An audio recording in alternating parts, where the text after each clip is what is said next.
Radio Bulan 2 Vata, Mekauti Kanda Vata Mai San Francisco ki Burubura, Sema Mai Ngai Waseayani.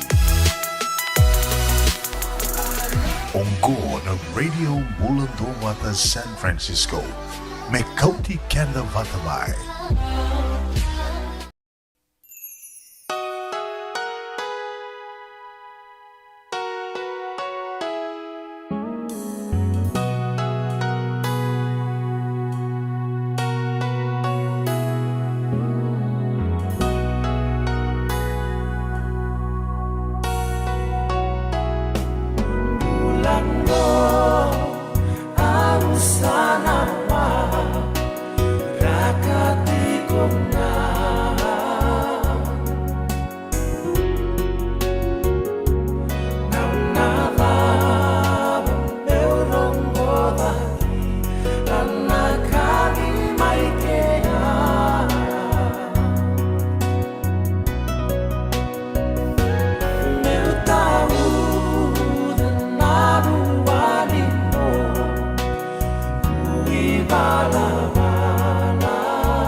No matter who you are, being yourself can be tough when you have severe asthma.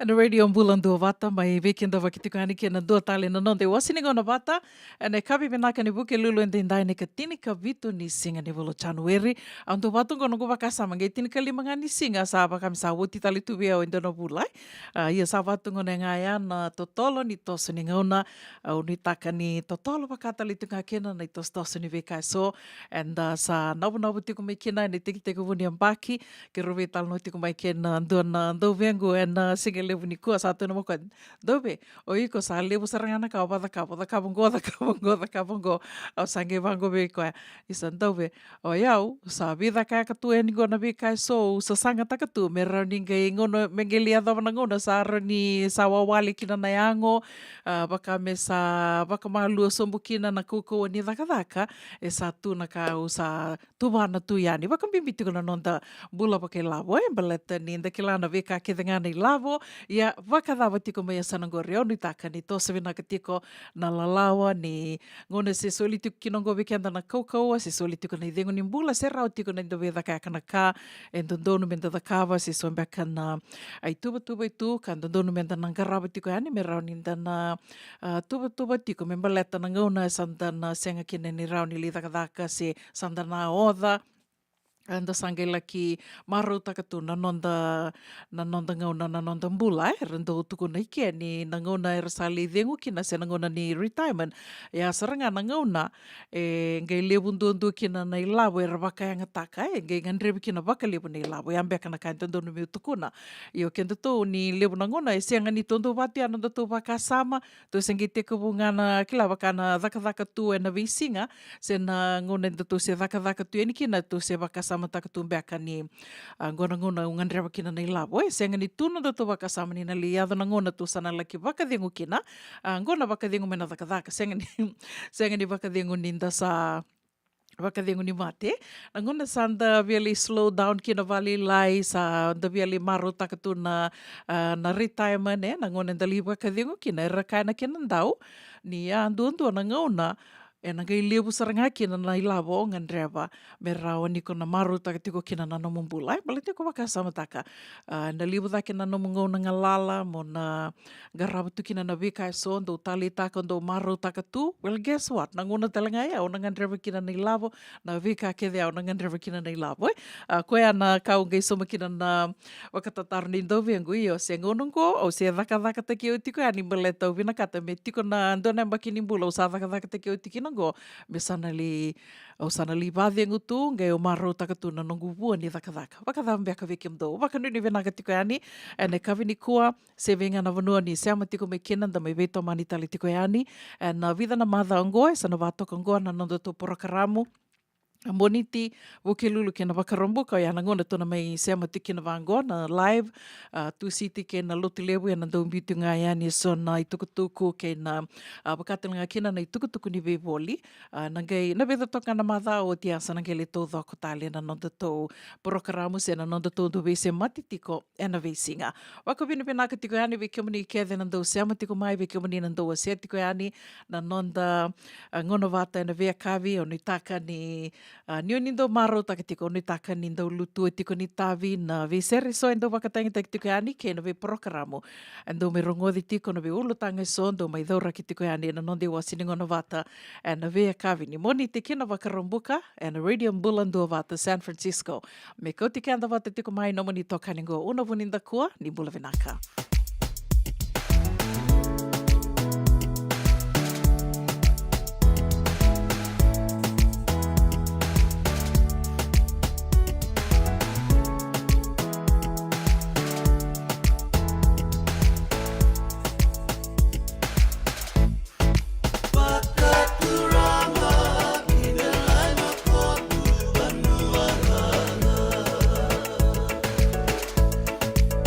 Some never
Senga dina ni kara rawa na daka waka kekiwa.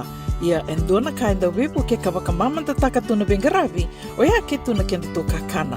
Na ika, na dalo, na bisikete, na rewa bata, na sunbells e tinimbulu makau. We kenda to na senga tiku ni driver, se senga ni waka motoka, kandau dren no te beto seki.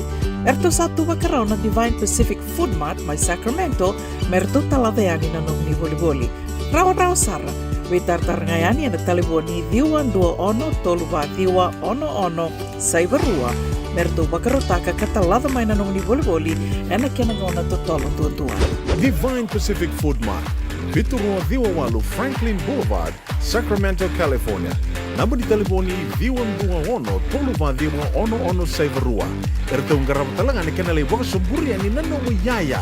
May nanonor to stoa kina nomu mati ni katumba. Kasi ngay may tigibunga biraw na turang ang baliruango na bewa kanike na beilelevinin rat. Waka turang yeme bakatag James Doughty. Raw sama ni maingele ruwa talengakin. Nama kamay na toso ningaw na kay City Veni Raturla. Siba na tinikaruan na 10 miniti e biti na may singlutulebu. Siba na ba na 10 miniti may yamarika na may singa bukilulu. Toso ningaw na vito kunikin na Divine Group of Companies. Rongoda and a Radio Bulandova to San Francisco may kauti kanda vatamay. JJ's Food Shack. E tiku kete kina nakakana boka biti me bakana kokonda lobong benga ni ngai kani do itu na bundi nan dalo si tapioca nakakana boka malangi me bakana steak baka loka kena coleslaw nakarito asa wadha badina na kani kana kay tiku talangana non to specials and lomo ni mga dawa daw tamba na Facebook na doi ni tiwa ya na bani mandrai pai ke na bungatale go na JJ's Food Shack View Valley mo Billie Jean Street, Santa Rosa, California. Pero talagang rito dilibo yang may Santa Rosa, may ato sa rani kinavato. Giritirto sana kina Vitu Saiba Vitu Tolo Dio Tolo Dundu Limono. JJ's Food Shack, Santa Rosa, California. Dendram beka nang wala ni kibalilo tira buko ni oso pakadadaka. Sendrakin kita beka na tos nimbula. Kuha nilenga sinuingaw-gawa. Nana magi kina programo warotaki. May veratao na New Methodist Christian Fellowship USA. Nongu Chisu, Nongu Banua. Rungode na bima manione na kabini buku lulu bei Kemundo e California. Bima manindu na singilewu ni lotulewu bei Kemundo e Viti. And a radio bulando vata San Francisco. Me kauti kanda vata mai. Erto sangga yadomay na Skytrade International. Ito mo sarang may langana, si wati may marabi ka kaumanengangi kinano mo matinibale. Yung goro na nuro to bingarabi na Skytrade International may Kemundo e California. Kinavay State Taliso. Na Chase Beck, $5,000. Bulabek, $100. Sa mangiti Beck, $500. Tingin sarang na bika o vinakata. Dalo na ika na matyan na roro ng bisiketa na sudo kinagi. Na valawa kinabika Taliso. Sa nga nisaw mo na kanalagi taladiani. Winter saranggo kinanaba ni telefone na diwan doono, ruwa walo diwa bitu saiba diwa walo. Waya na diwan doono, ruwa walo diwa bitu saiba diwa walo. Membaleta na namukoda. Era to sangay yadomay na Skytrade International. Radio Bulando Vata, me kauti kenda vatamay.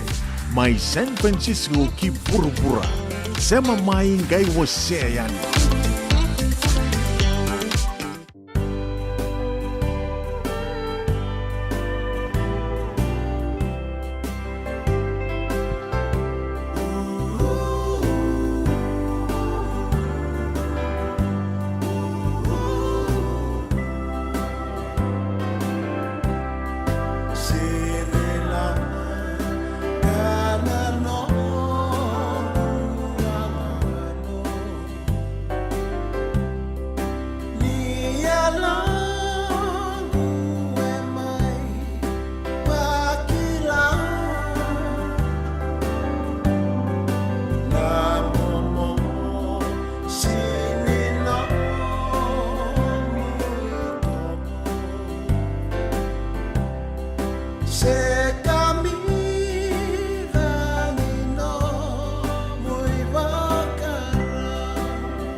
Saangi sama dulu lama-lama somo-somo tale uli auliba itau kebi tinani tangi mau dia sarau tambeu riba tiau kena sarau tambeu riba tiau kena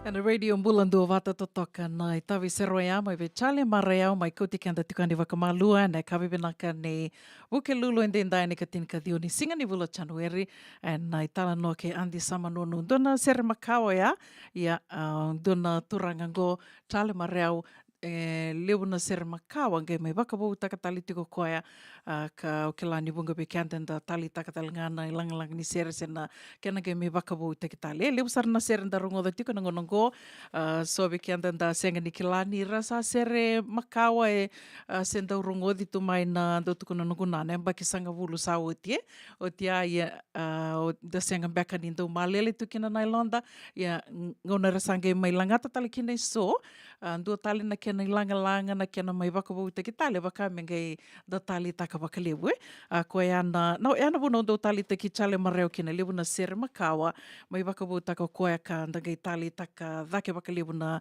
do wakarongoda na vi sere so radio mbulando vata ya talanga ndo na ka ndo sureti ka mani mo ni sama tinga mai kina nondo bata batongo lewu na sere makawa na mai wakatangi taki tiko yani lewu talanga na sere bo wakani bungo be kanda o kilani da mai tu na be vono ni venga ravi so enda do tali taka tu me talanga tu me rongoda tu sona sere me mala unde tu kina na yalo waka webu ke tu na kena ngaravi tu na be tavi so na be singa sa mai botongo rua sanga bulu kalima na miniti me vana kaloko ni kona singa buke lulu be kemni na do waka mureti mai no tu programo ni kilana buke lulu dan do sama tiko kina ke sitive ni raturala na nonde wasininga ona ni toso ni ngauna o tiana be mama ni ono dangai dorongo da tiko ni kina na noruto be wakalutu taki na isongo lotu na New Methodist USA. Ana vi kai sondo lewena tiko ani na nonda programo ina vi Singapore kilulu vi kemni na senga tiko ni sekela ia na vi programo ke de sarendo mai rongo di tiko ani na nonde wasininga ona ana vi akavi donga imbiuta litungani kina nonda to YouTube channel. Radio Mbulando Bata na YouTube, ke bakani subscribe kina, ena rau saro kilani ndando oso tu, tikumbeka sona ngona ninge ngalala kina, ronyo ninge ndurungo tu na vi programo so, na vi tala noe so, endo mai rongo di talitungani na nonde wasiningo na vata, na vi akavi.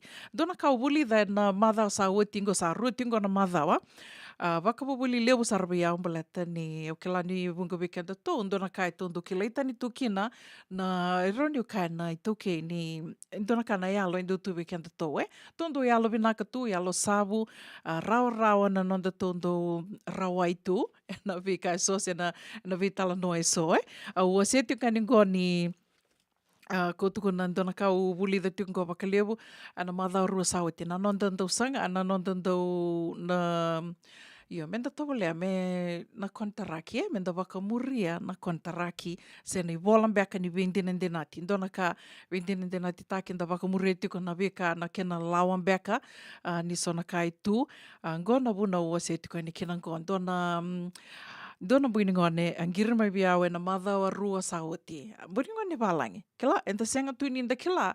Senda kenda do batungo nanda bakasa mo kenda tumbek ngato do be bakai sini tumbeka nanda tu rau we kenda tu ngava kate ki kenda to ni resenga ni na rau ni na da kaba we kenda o irana kai meri kambeka ro kai se irana na kauta mata tali so na batumbeka bunga we kenda to na to bakana na baleta ni mo tanga to batu ya Ke wakanga indua o rongo adana domona ni ukilani ngan revandina tuna bebu ke ya baka sa rawa sartunga bio sindo totolo tu na nungu ngule dava sarmandanga na vendinati au sa sangamadanga mi ubuke koe. Au sangamadanga mi ubaka dorna lomana mi usotava na nona ngangandre.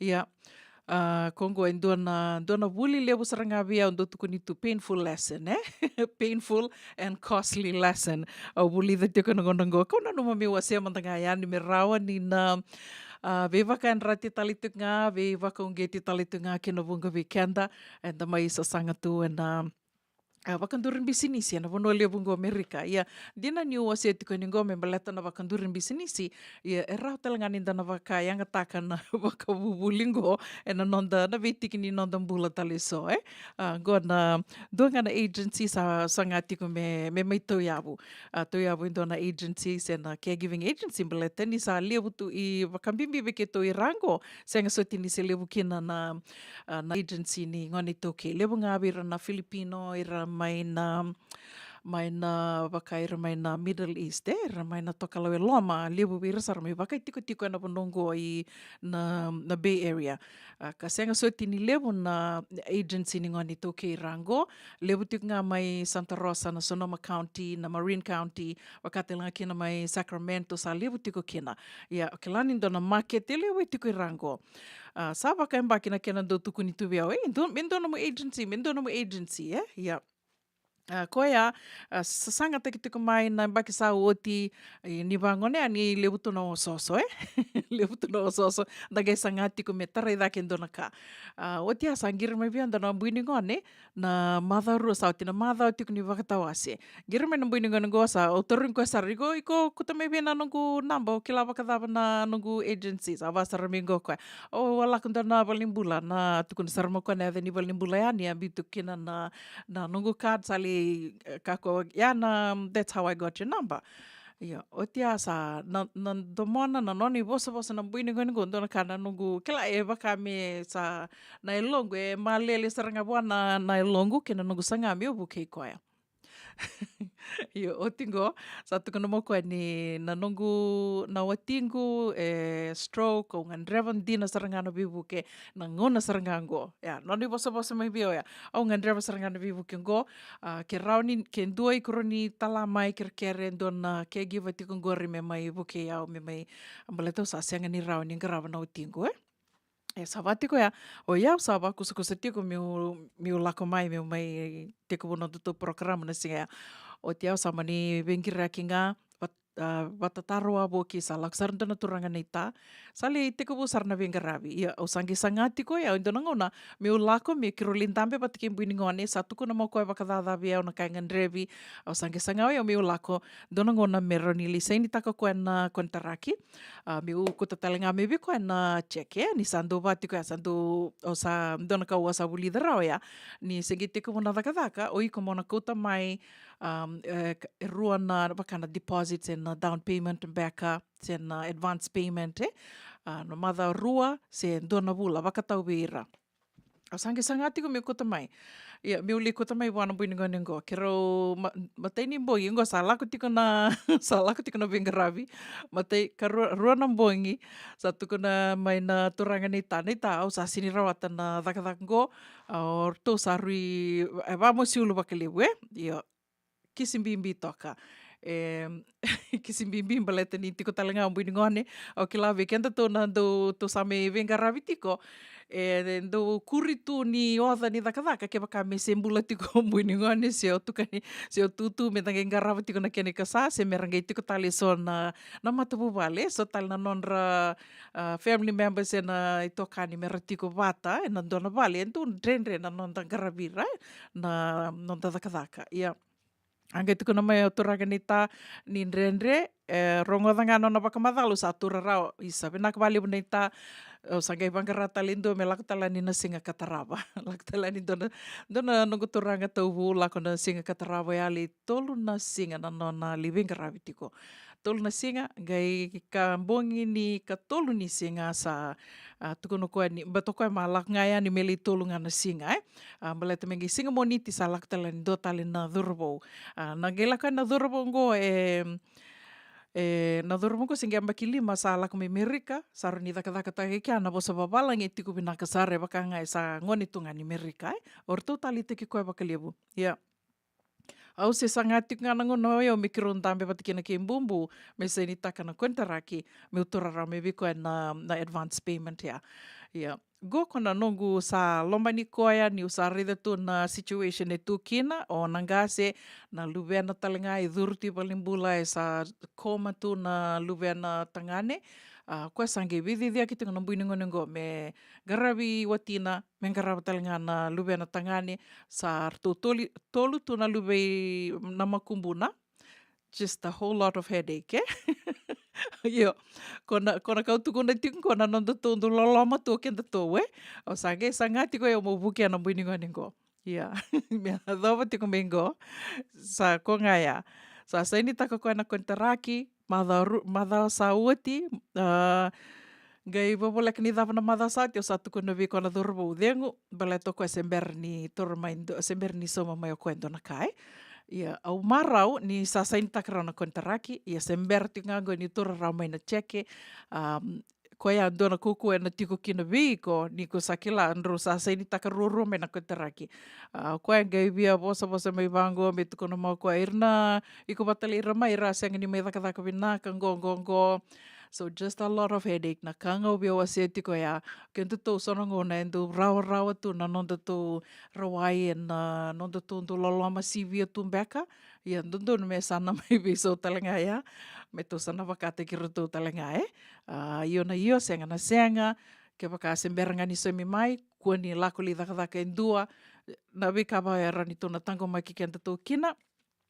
Senga so tine mai musti kina na ulunda tau na numa mua se tunga yani au senga ni ke lana dhavandu laka dhuruma tiko na maramandu se ama tiko mai ne kawi ni kua vinaka wakalevu na vito mani tiko mai mbula vinaka maramana ita di Lady D ruitaka ni tosa vinaka tiko na vingaravi na city lewe San Francisco wakatalanga kina vi api me lekin rau ni mbula vinaka waka mbula tali tingani vi kimundo mai Vanua wakatalanga kina vi Eleonora Singa ni mbula vinaka wakanuni vinaka tikani vi kimundo mai Santa Rosa Mels mbula vinaka vikim do mai na city wakanuni vinaka tali tunga yani wakatalanga kina vikim do mai Wagga New South Wales vinaka na do sema mai na do ase tiku mai na nomundo itala noa mai a Sanangori wakanuni vinaka tiku ni ngaravi tiku waka vinaka na itawi so wakambimbi veruto na do wadu sipi tiku e na visinga ni taka ni tosa vinaka tiku na vingaravi na do tala na singa ni vingaravi ni kua wakatalanga kina vi Luisa Maiden Kumbuambola ni bula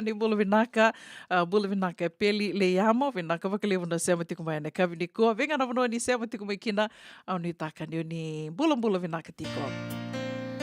Sa me botongo ito tini ka vana miniti me vana ka loko and radio bula ndo vata San Francisco me koti kanta vata tiku mai.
Sandi na sara wakambulai ko alengani o tanra ma verto na malumu ni tombu ke nei wa ukura na sera kataravangona ve wakambula tiko kina ve di Lady D wakatali tunga kina ve nei la chileta na wanga liva ke kumdo ke sar na marama do venga ravi tiko Goriana City lewe San Francisco don bula vinaka.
Ana radio bulan dua vata mai verto nai lau na senin daun Serneides. Rongo dito ko kina nanto mo ise ko be bandeir to mai veva kamaro te kitu kani vekanda and non de was sining on vata and kabi be na kani buke lulu in dai ne katini ka vitu ni singa ni volo January sivina ba and tini na miniti da san rongo da sarti ko kina na itala no ni to suninga ona beba kaina mai venga ravitu kani kina o siti veni raturala ia na ngono mantanga ngono beba kambula tikina vekem do na marama do siama tiko mai and kabi ni ko be na ka vakalevu na siama tiko mai and imbero ya ndonga na kaubi beba kana numi tiko ni kina. Ngo tō wakarita tiko mai na iwasoti au. Na stoa lewu na Costco. Kambani na stoa na mbisini si lewu na Costco. Ngondo na stoa andanda utali taka baka lewu na libu kina. Ia, okela ni sombeka wekinda tō. Na tō sana senga ni rau tiko mbeka ni ndo libu na Costco. Ke wakai senga ni tiko. Na nondo tō membership card na Costco. Owi tuku na ngani ke ni rawa na nomu lako moli i waka laki ndubi iko na Costco membership card. Baleta ni kabi naka kina na Costco e sobi naka enda sake laki tu sobi naka ge libu naka enda bolia i Costco kila iko bolia kakati ni tu bulk shopping na ka enda roni bolia i Costco i angor tu bakaritaka tiko mai duana moi ni venga ravi Wou tō sa waka dora tiko ngo, ke lai liu, ke wakamandanga senga ni nomu na membership card se raunga ni ko dhuri loma waka ngataka mbeka indua tali na nona membership card ni indua tali ndu tiko bata raura no mulangani waritanga na card wala ksar liboli. Ya ngo tō sangis tukuna tiko mai ngortu ni tō sa sangame sana mena mai me tarovi tiko na non rau ni liboli ani o irana senga tuni waka membership card ana kartu sanga tiko mbeleta mbeka ni ndo libu mbeka na mutako ko ia rito sa na non rito porokaramu wo na ngonongo se niko na lakani ona liboli tale virto sa tiko na scanner tiko na scanner se na misini matani store ko na scan taka no card rito sa na gereda ni o ikundi no ya Rauning geli boli be Costco. Ke wakai senga no membership card sana senga ni rawa ni oli boli be Costco. Wakasama taka tingo na vida na yang baki sauti. Ngono singe yado me kina. Yado mai no mateni no gulako me Amerika na rono ndolu. Ya, onge lako mai sabatu ya Costco. Iko sinra ni boli unless you have a membership card. Io tia se raunga ni da wakanga takatalindo tali na nona membership card talindua. Au ngai o se na numa bina ka tokongo na vitala noa ka eadu tu e nangona ya ni savati ko mai na i tostoso ni se na lako ni boli ni boli. Ke kai senga na nomu card na senga ni rauni oli boli na store sana vati ko mai na i tostoso ni na tos ni ngauna. Ya o tia sangei ngo sabi da sau tingo ro sanga bulu wakadada na embaki ia rto sangei wakaritaka me ngo na Costco ni sa senga ni rawa ni kona boli mo wakayanga takatale en dua tale na membership card no na membership card en dua tale na no muleo ni matupu bali sen na ni watimo it has to be yours. Koea na scanner isa na beauty ko na visto ai sona matani katumba kila ili undala ngaya ni ko baritanga bango dursara ni loma. So mtanga na bano ereseng ni ndo tarungi kianta mai da ba bulanga ni vera na tu va ke tu matani katumba da laksar da boli boleta ni rekilati ko ni ko na liso mana no muyaya ber ni ko durmai tumba ona li baka ngatak ngana kad koea vitale mdaki ko durani loma ni store without a card se raunga iko na sinra ni ko boli bako bosar ke baka tiko bi ko indona card ya ngo sabati ko ya na scanner ke me nomu na card sinra ni ko na libanga takatali ndo tal no na card ya au bia beba kana numi talitunga ni kina ena kavini kua ni rawa sara na nomu lako ya ni ke baka senga ni ndo tiko nomu card rawa nomu lako me lindo nomu membership card ve Costco na ka bimbinga me tiko ndo na nomu debit card Sianga ni ngandrebi na nomu ID ra ni kukutangana nomu passport ke baka sember ni tiko na nomu California ID, sena nomu state ID, e rau ni kolak ngai kukutangana nomu passport me sember ni expire na nomu passport o koteani le baritaka bat kena nomu debit card, rau ni $9 kina endua na nomu membership card inge na kaibe na kina na membership card ve Costco na ngonongo ni sa kila na itamba tiko na kio mitamba sana tura kio mitamba iko saro ni bangi taktalangana nomu Costco card me karua ni nomu ID card na sona banua endo ngandrebi kina mo bakaritaka na nomu ID card ni Amerika e sona banua e rau ni radingo mo ya miratora na Costco card wat kena nomu debit card ni wasotiao as a form of ID and Amerika baleta sona banua na torna mo passport wata kena nomu Costco card baleta ni tikururu kina na kia muitamba. So ngana ka, menda mai veva kana numi tueni kena, da vevu ke tueni kena, and non da ve se mati tu e na vea kawe, na radio mbulando vata. Sa sivetangona na va, and andua na miniti, wakambula tukani ve elesi wong, ni mbula vinaka se amasarti ko mai tonga na ngavoka. Mai rewa ne kawe ni kuan dombula vinaka, vadavatu na nraki, mai rewa riva, o taka ni senga sotini levu na uda, rei wake leitung benga na katakata mai sanangori. Mbula vinaka e mosina sivi, vinaka waka levu na sema tiko mai na kavi ni kua, wakatilanga kena ve mereseini na ivalu. Happy New Year, waka nuni vinaka tukani ve kiomani. Mbula vinaka Susana ni ukavu, waka nuni vinaka tukani, and vanua ni waka dengu tiko kena na singa levu ni kua, ni taka ni ando mbula vinaka tiko, wakatilanga kena ve a kesa kuru matalamba, and koronumbu house mai mba isa dombula vinaka na sema tiko mai na singa levu ni kua dava mbeka e va singa levu mai sanangori waka nuni vinaka talitungani ve Lady D naka waka levu na sema tiko mai lemba tanoa ni mbula vinaka simeli waka nuni vinaka tukani ve kimrana ve tukani mai Pedaluma ni taka ni ando mbula vinaka tiko ni andro mbula vinaka tiko tosa vinaka tiko na vili niu na ve singa wakatala kina ve cheli mbula vinaka cheli waka nuni vinaka tukani ve kimrana na ve tinani kimdona ve bungoni ve tumbuni ve adani mai Santa Rosa waka nuni vinaka talitunga ve laisani tau yavu ni mbula vinaka sista Happy New Year Sunday ni taka ni ando mbula vinaka tiko wakatala kina ve api meleki nrau ni mbula vinaka api meleki mbula vinaka Eleonora Singa waka nuni vinaka tukani ve kimdona ve tumbuni mai Santa Rosa wakatala kina ve Mels ke kimdo ke sara na marama do venga ravitiko na city level San Francisco waka nuni vinaka tukani ve kimdo wakatala kina ve laveti mbali suba kimdo ke sara na turanga do venga ravitiko ngori mai waga New South Wales ke na ve sai Australia taliso wakambula talitungani ve Luisa Maiden venaka wakalevu na sema mai wakambula talitungani ve Lady D ke epeli le yamo venaka na sema tiko mai na kavinikua na radio mbulando vata San Francisco.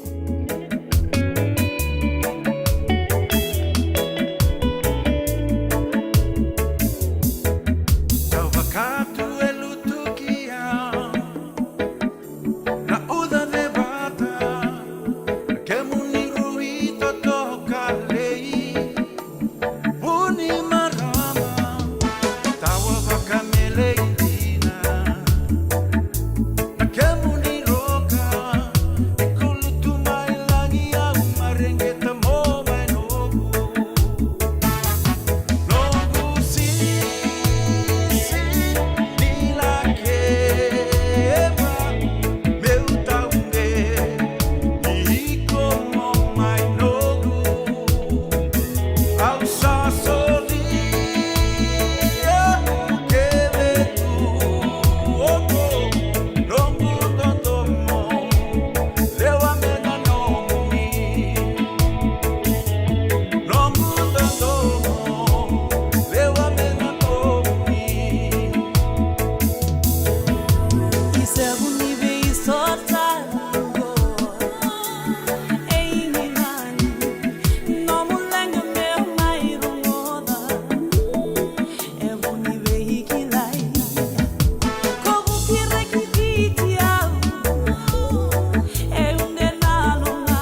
Radio Bulando Vata me kauti kenda vata mai San Francisco ki burubura sema mai ngai wase yani.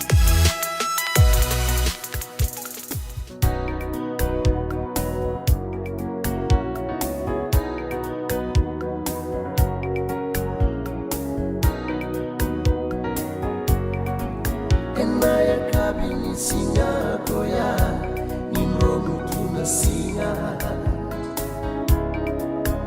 rarani wanga buka mainandi elui mosingina bakarau na bitala tala siria ruya wasara dua na yang baki beya Sambalabundi Elomani wanga buka mai tuturu Tubaga maluba Waini matangu ni wakana numiko Tuinomulewa Tungana elomiko nandina Enanomu bosa Busani yala yala ndarua Nakido butabata Pinga una kondongiri maikina Arimaro kagandina Kilanyo kawai takitu esiri Sena toka lawe loma Ndawuni reki Ninda uromoda Nando mobu nobu lewa Bakandei semanitu beyo aking alomani Tuana singa taleponi sa tangiri beyo kalibiani Tabale busay rono may biti binunong dalomani Duangan nawe kamu kemi talano Talaw dhaki Nawatingu baleni nangisi Melaki laso uni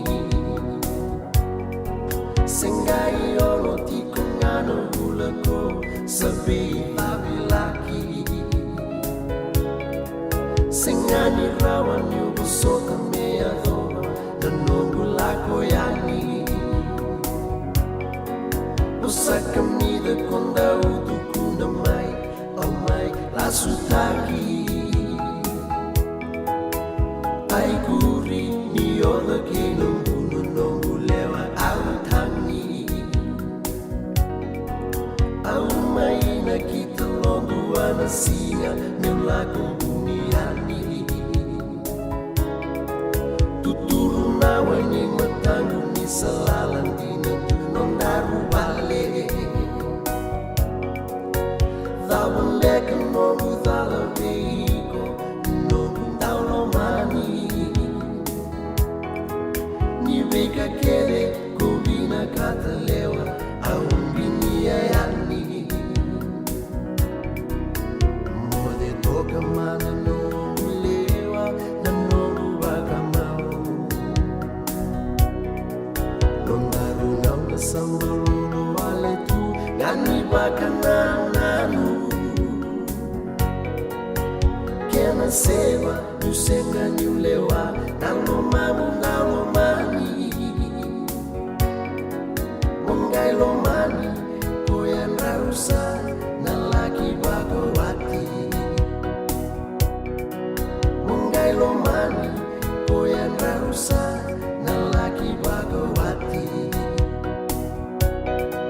Mongai lo mani, koyan rausa Nalaki bago wati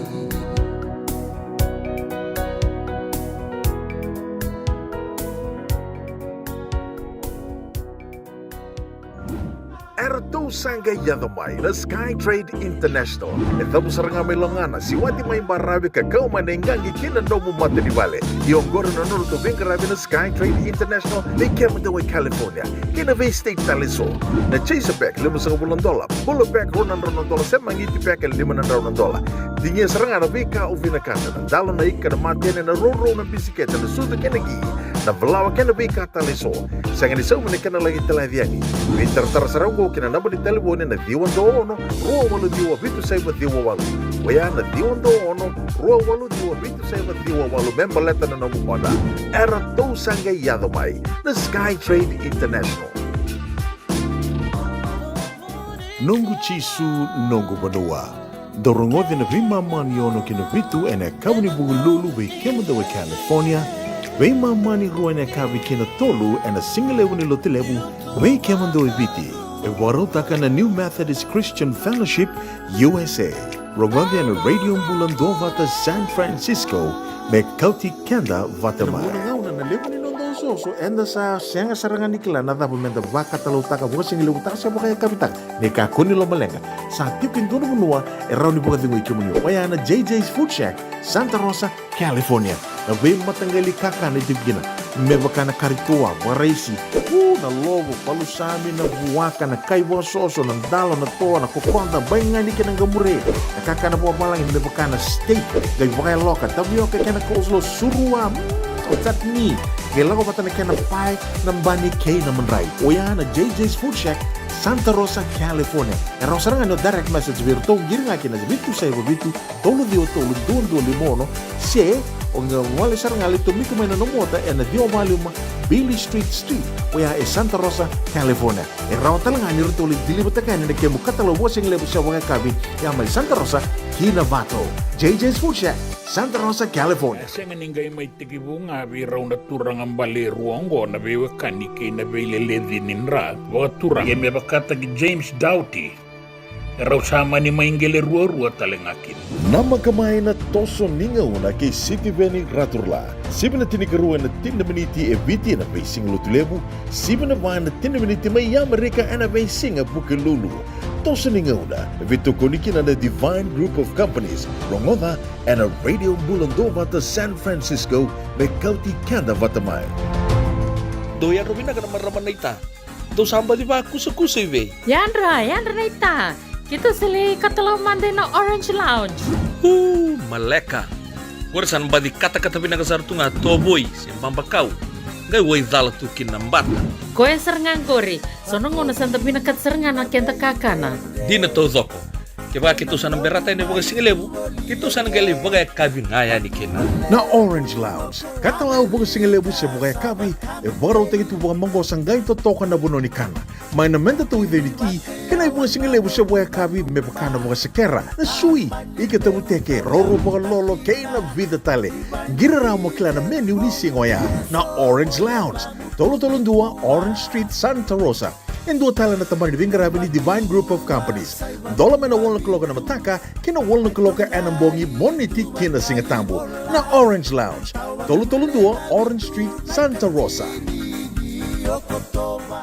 Na radio bulan do bata na ngona sa wasip tong kona pai na tinika ono na miniti me baka wawa karita kategorian non de wasini ngona ni toso ni ngona en na dorongo ditiko na be kabini buki lulunda sa na rongo da sarmande ni ngo benga rabitiko kina o siti beni raturala kan da baka bini bena katiko kina kamba ni tolu kartu sa mai beto konitiko en na kena mai rongo ditiko non de wasini ngona and toso ni ngauna o ya na Divine Group of Companies wakatalanga kina na MK Cake Hub gona endona do babi keke tu tiko mai nandawa ke baka ni be ota na keke dabanga keke ni singini sudu baka mau se dabanga do ngana songo sa vakaru te tiko mai suba me tiko bu mai no suri me ava ni nabua rauni ninge be tartarani kerto na MK Cake Hub ka baka talanga kena na Sky Trade International kamba ni tolu karto sa mai veto koni tiko na nonde wasini ngono vata na toso ni ngauna and venga ravi ni City Vendi Raturala. Ongo na toso ni ngauna kay City Veni Raturla. And a veto ko ni Divine Group of Companies San Bruno Cavaba kay na Maolimat.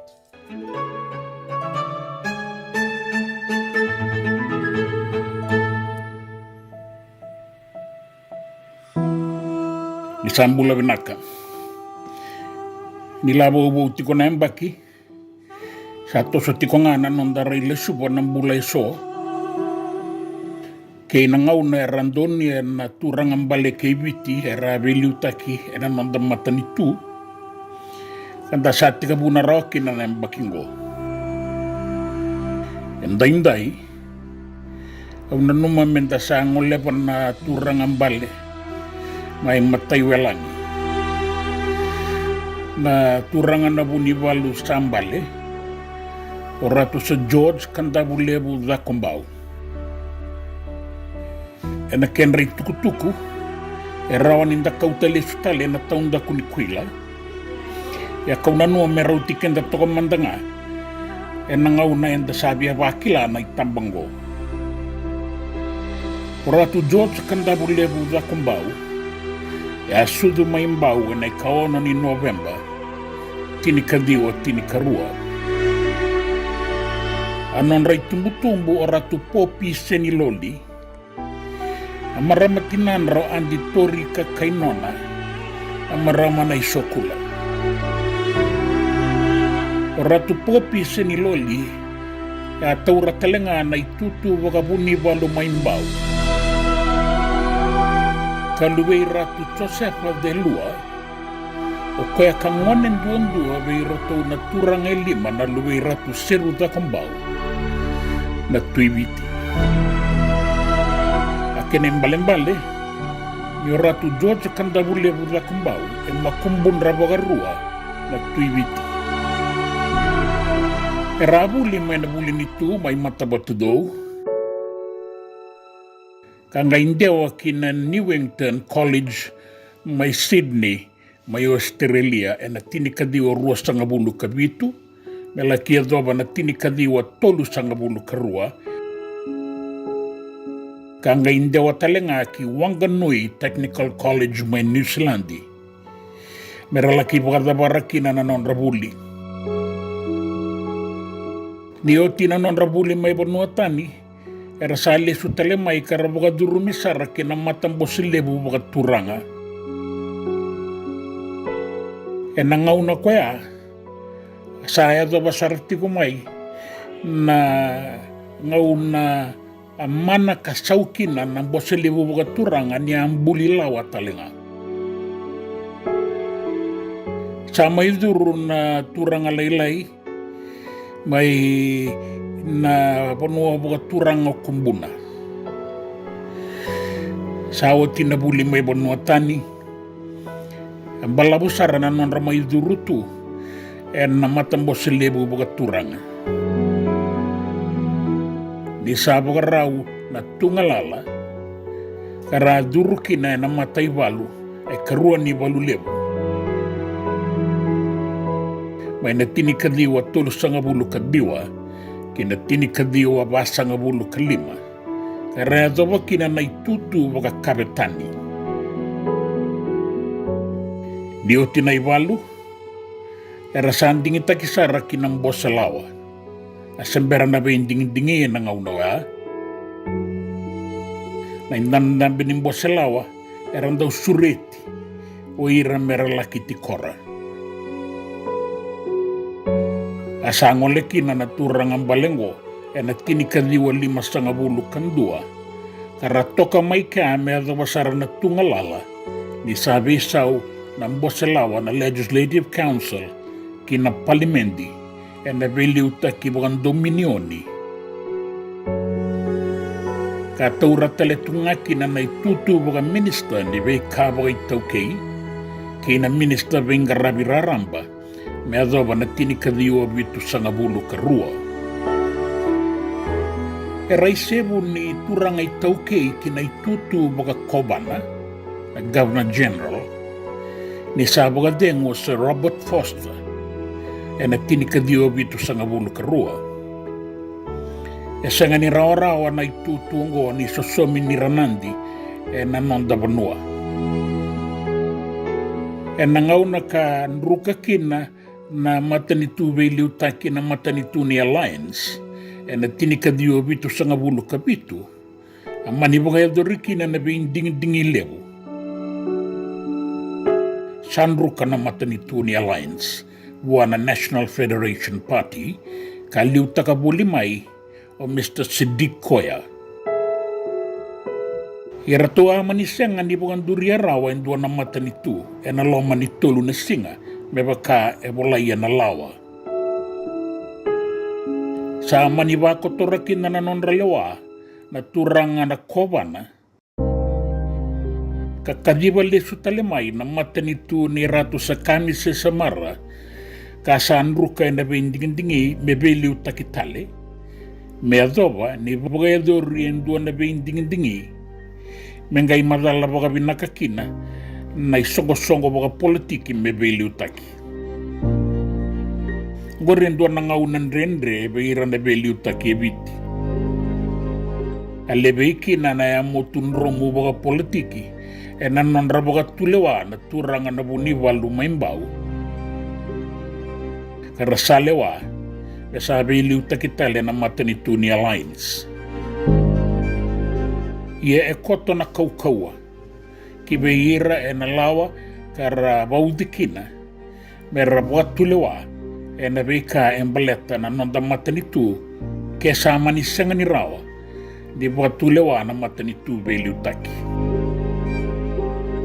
Kalebu sara na kena be bosaki, era sandu inre na non ramua na daw ni politiki, samba di durumay nandu indu iba ka matatamata, na India kay kenda na itaw kay.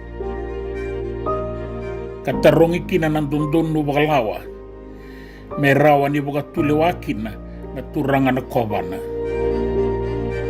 Era na numa na India ni sangan indundun no baleta ni lebu na lewe ni alliance era turanga ang baleta okay. Karamani singema. Niado na baka tulewa na buku ni dambe-dambe na mata nitu. Ninda sabi ito takikina baka itaukei. Baleta ni lewe-lewe nga biro nonda turanga na maramambale era lewe ni Alliance Party. Ebunga na ito binibindo kai adingo may Buckingham Palace non rangaunan ni Beliu Taki.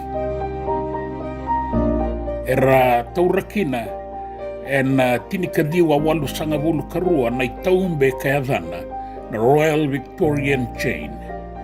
E bida wale nga, e bura-bura, rasamba utaumbena na ido bingo.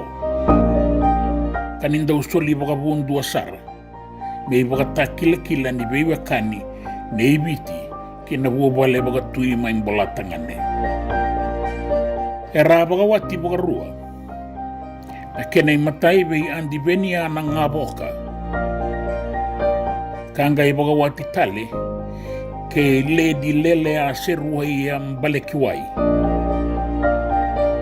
Era tawa ang basi katalengakin na bengarabi raramba nang wane may walilip. O andi samanono talakulida kumbao. Ya lewe nimboseado, katauratu na itutu baka matani tuobiti ki Malaysia. Ang mata talengakin na matambo si lebu na Senate. O Ratu George kandabu lebu laylay, kaya dilitia da kumbao, rawa lewe rua talenga ni Senate, may na rua na undolu kandua, kina rua na undolu kaono. Naturanga na bunivalu, ang gaibaga dingo may nanon ray lesi mata nitu, na tinikadiwa ulo sa ngabulu katulu. Kandina nga, era baka liudi boli nga, nabuko ni non ray tutu baka bunivalu, maimbaw, kay kumbuna, may azaba na non rambale, na tinikadiwa ulo sa ngabulu kadiwa. Rasa baka dingo tokakina na non rasaw tambu maimbaw enday. Mendabangan dewa zamanda na kenrato itukutuku evida na turang ambale. Au nangai wakurieti ko na italano eso membaleti rato na kenabo. Merani boka bure baka sama toka weekend ninda saraba na beliu taki nangauna ko ya. Ke na beliu taki nangauna ngo. Au sanga ni taronga na kenandui. Sama tata weekend ya kebaka. Enda bia boka le suya talemai na vengau na bibinaka. Ni veliu taki boka turanga, Ia e ndondono mendabakan deitaka e vida na yabu. Mera wuli vina kasara na nonda turanga. Me bakata ki re vida enda sara ile subo o tiongo. Gona buna e na raiawa ngone turanga na talai sambale e a buandamberakina na korni wuli na Queen Victoria School me wuli ni turanga. Me rawa ni ralaki wuli kina na turanga mbale ke ire rasudu turanga na nonda benua. E senga walenga ni vei rauti na itutu wakaratu se andi e na vei liutaki. E ndondono me rasa wuli wakabinakasara. Me kakua ni vei liutaki endua baleta walenga ni asudu turanga. Mera turanga lotu, mera rawata talenga. Na vei kaya mbale tira, mera rawati ratu wakabinaka. Kasenga nimbula wakararabi. Mera rawata na vei liutaki, ke na ilesi kede e rangaraba. E na wuli, na ngito, e na iwalu, ke na vakataka. Na nona vosa na parofita e a kaya. Do tu e na sala ka wakarai taronga na ilako makawa. Se saevei na sala vinaka. Ian do lako ngakina. Do na kunekina na wakadengo ni alomo do. O sada ba ike. Ni sa mode. Ongo na toso ni ngauna kay City Veni Ratrola. En a veito koni ni Divine Group of Companies San Bruno Cavaba kay na maolimat.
Everton Paradise Roots wayana radio bulan do vatar to mai veva kamaro taitukan weekenda and kabi benaka ni buke lulu and then daina kavitu ni singa tini kavitu ni singa ni vola January ni taka ni bulan bulan benaka tiko ni taka ni teka bu benaka tiko mai teka bu benaka tiko na mbaki vongo mbaki ronondolu ruasanga vulu kava bakanu ni benaka tiko ani na radio bulan do vata San Francisco me koti kanda vata tiko mai na ve programa kede sara ndo bakatangi tiko ani and ndo beauty ani and nito YouTube channel Radio Bulan Vata na YouTube ke raun yun ke subscribe to kani kina and do maksar na bibu ke sar bakali bu kena ken garavitiko sena ken didi bakitiko na nanda to bata batongo ke bakatelnga ni sember ni bawase ni bakandua ker malu musar ke raun yun ke wasetok ngayani na nanda to bata do to kana share do na like follow us ke raun yun ke subscribe taletok ngay na YouTube channel do makasara baka vinvina katiko yani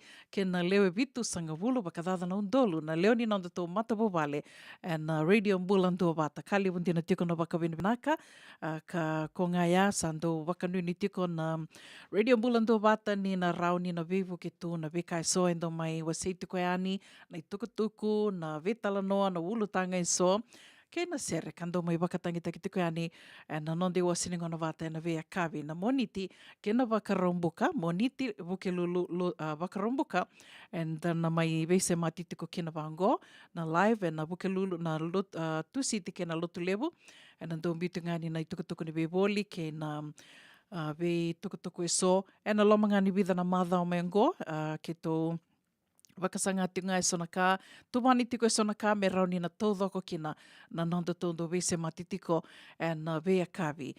Ko ana lomani vida na madha o mengo sa tiko na wakanui nui ni sana tōdoko kina na nanda tō porokaramu e na vea kavi sana kai dorongo di tiko kina na live mai na moniti ke na wakarombuka se na wakarawai. Ko ea, o sura tiki mnini, se amatiko ngā mai ke na nanda tō i wasiningo na vata e na vea kavi and Radio Bulan Vata, San Francisco. Sa watongo i rua sanga bula ka wana miniti me 5 na kaloko and sere ka tarawango na beba ka bula tika ni kina weke mendo ke te sarna se amatiko mai. E kavi ni kua, tōmbula vinaka na matapu wale na naitini mai San Rafael, mai Novato, wakatalanga kina ve tangane, iao sarangane dhamuni, wakanuni vinaka tiko yani ve tamai Joshi mai Blacktown, mai Sydney, wakanuni vinaka tiko yani ve Romeo talanga, ve kimonro na turanga, au ni taka ni nandona singa ni vengaravi vinaka na singa ni kua, ni na vuovoe vinaka na vili niu ke na ve kai sa sanga takitiko na singa ni kua. Bula vinaka elesi wong, wakanuni vinaka talitungani ve kimondo, wakatalanga kina ve marama na ita, Happy New Year, Sandende, Mere Blakemore. Au ni taka ni oni bula vinaka tiko marama na ita, wakatalanga kina ve emosi na sivi, au ni taka ni oni bula vinaka tiko, wakambula talitungani ve Mersey ni na iwalu ni bula vinaka su, Susana ni ukabu ke ake sakuru matalamba mai na Koronumbu House. Kemdo ke the sarna sema tiko mengori mai na Koronumbu House, au ni taka ni ando bula vinaka tiko. Kobia wakambula talitungani sera katarawango wa indona nagu marama taubu na marama go au samba undongo roendina na nona rei awa ke na alamatua dau tuku ni tuna rei wakarata sukunai na ngonongo e sa tiko sara wambu te sana reri tiko mai viti ke kasenga se tiko wole ngai Australia na nona sa listale ka koe au se leising ni sudu wata wasi mandanga wat kerto na mako me Australia o te au sana ke lako sa reviti ia sa mai vida toka na embaki na mai sasanga tiko Amerika ka sa rawinaka na nona sasanga koe asa liusu tali kena bula vinaka tau vivita o ni taka ni sa toso vinaka tiko na sasanga se vuruvura dawanga o ni sa lisema tiko me kina e nei kavi vinaka ni kua o tungo i rusanga bula ka rona miniti me 5 na kaloko e ni Radio Bulan Vata San Francisco me kouti kanda wata tiko mai.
Ongo na Radio Multistreaming San Francisco. May Kauti Kenda Vatamai.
Dina ni karaurawa na dhaka kekiva. Ia endona ka enda wipu ke kavaka mamanta takatuna bengaravi. O ia ke tuna kenda to kakana. Leika na dalo na bisikete na reo bata na sunbells e tinimbulu makau. O kenda to na senga tiko ni driver se senga ni vaka motoka kandau. Dren na tutu beto seaki. Erto satu vakarau na Divine Pacific Food Mart mai Sacramento. Merto talaveani na nung ni boli. Rawa sara. Witartarngayani na telefoni diwan 21 saibarua. Merto bakarotaka katalada may nanong ni boli ena kinagona totolo tutua. Divine Pacific Food Mart, Viturua Diwawalu Franklin Boulevard, Sacramento, California. Namba di telefoni diwan 21 saibarua. Erto ngarapatalangan ikanalay waka sumburian ni nanong yaya. May nanonor to stoa kinanomu mati ni katumba. Toki nungu tati kuna hepatitis B. Ya sanga tuni bakilau ko endo naka.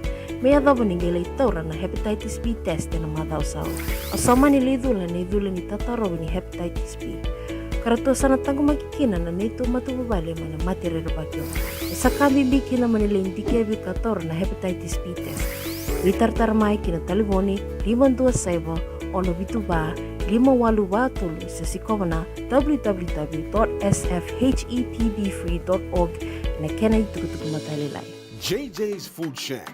Etigo kedi kina na kakana boga biti me bakana kokonda. Lobo benga ni ngai kani do itu na bundi nan dalos e tapioca. Na kakana boga malangi me bakana steak baka loka kena coleslaw. Wee! Na karitoa sa wadha badina na kani kana. Kay tigo talangana non to specials and lomo ni madawa. Dau tamba na Facebook. Na doi ni tiwa ya na bani mandrai pai ke na bungatale. Go na JJ's Food Shack. Viu Valley mo Billy Jane Street, Santa Rosa, California. Karo talagang rato dili mo yang may Santa Rosa, may ato sarani kinavato. Giritirto sana kinavitu sa mabitu tolo dio tolo dundu limono. JJ's Food Shack, Santa Rosa, California. Denranda ka nang wala ni kibalilo tinapuko ni oso-oso pakadada ka? Sendrak-ndrak baka na itos-tos nimbula, kuha nilenga sinuingaw-gawa. Nana magi-may kinaprokramu warotaki. Mai vera tau na New Methodist Christian Fellowship USA. Nongu chisu, nongu banua. Rongo na vima manione na kabini bugu lulu bei Kemando e California. Vima mani dua na singilewu ni lotu lewu bei Kemando e viti. And a radio bulando vata San Francisco. Me kauti kanda vata mai. Erto sangga yadamay na Skytrade International. Ito sa nga may langana, si wati may marabi ka manengangi kinandomo mata di vale. Yung goro na nuro to bingarabi na Skytrade International na Kemadaw, California. Kinabay State Taliso. Na Chesapeake, $500. Bulapek, $100. Semangitipek, $500. Dinya saranga na vika o vinakata. Dalo na ika na matyan na rolo ng bisiketa na sudo kinagi. Na valawa kinabay ka Taliso. Sa nga nisaw manika na lagi taladiani. Winter saranggo kina namba di telefone na diwan do ono ruwa walu diwa bitu saiba diwa walu waya na diwan do ono ruwa walu diwa bitu saiba diwa walu member leta na namu moda era to sangga yado mai na Skytrade International.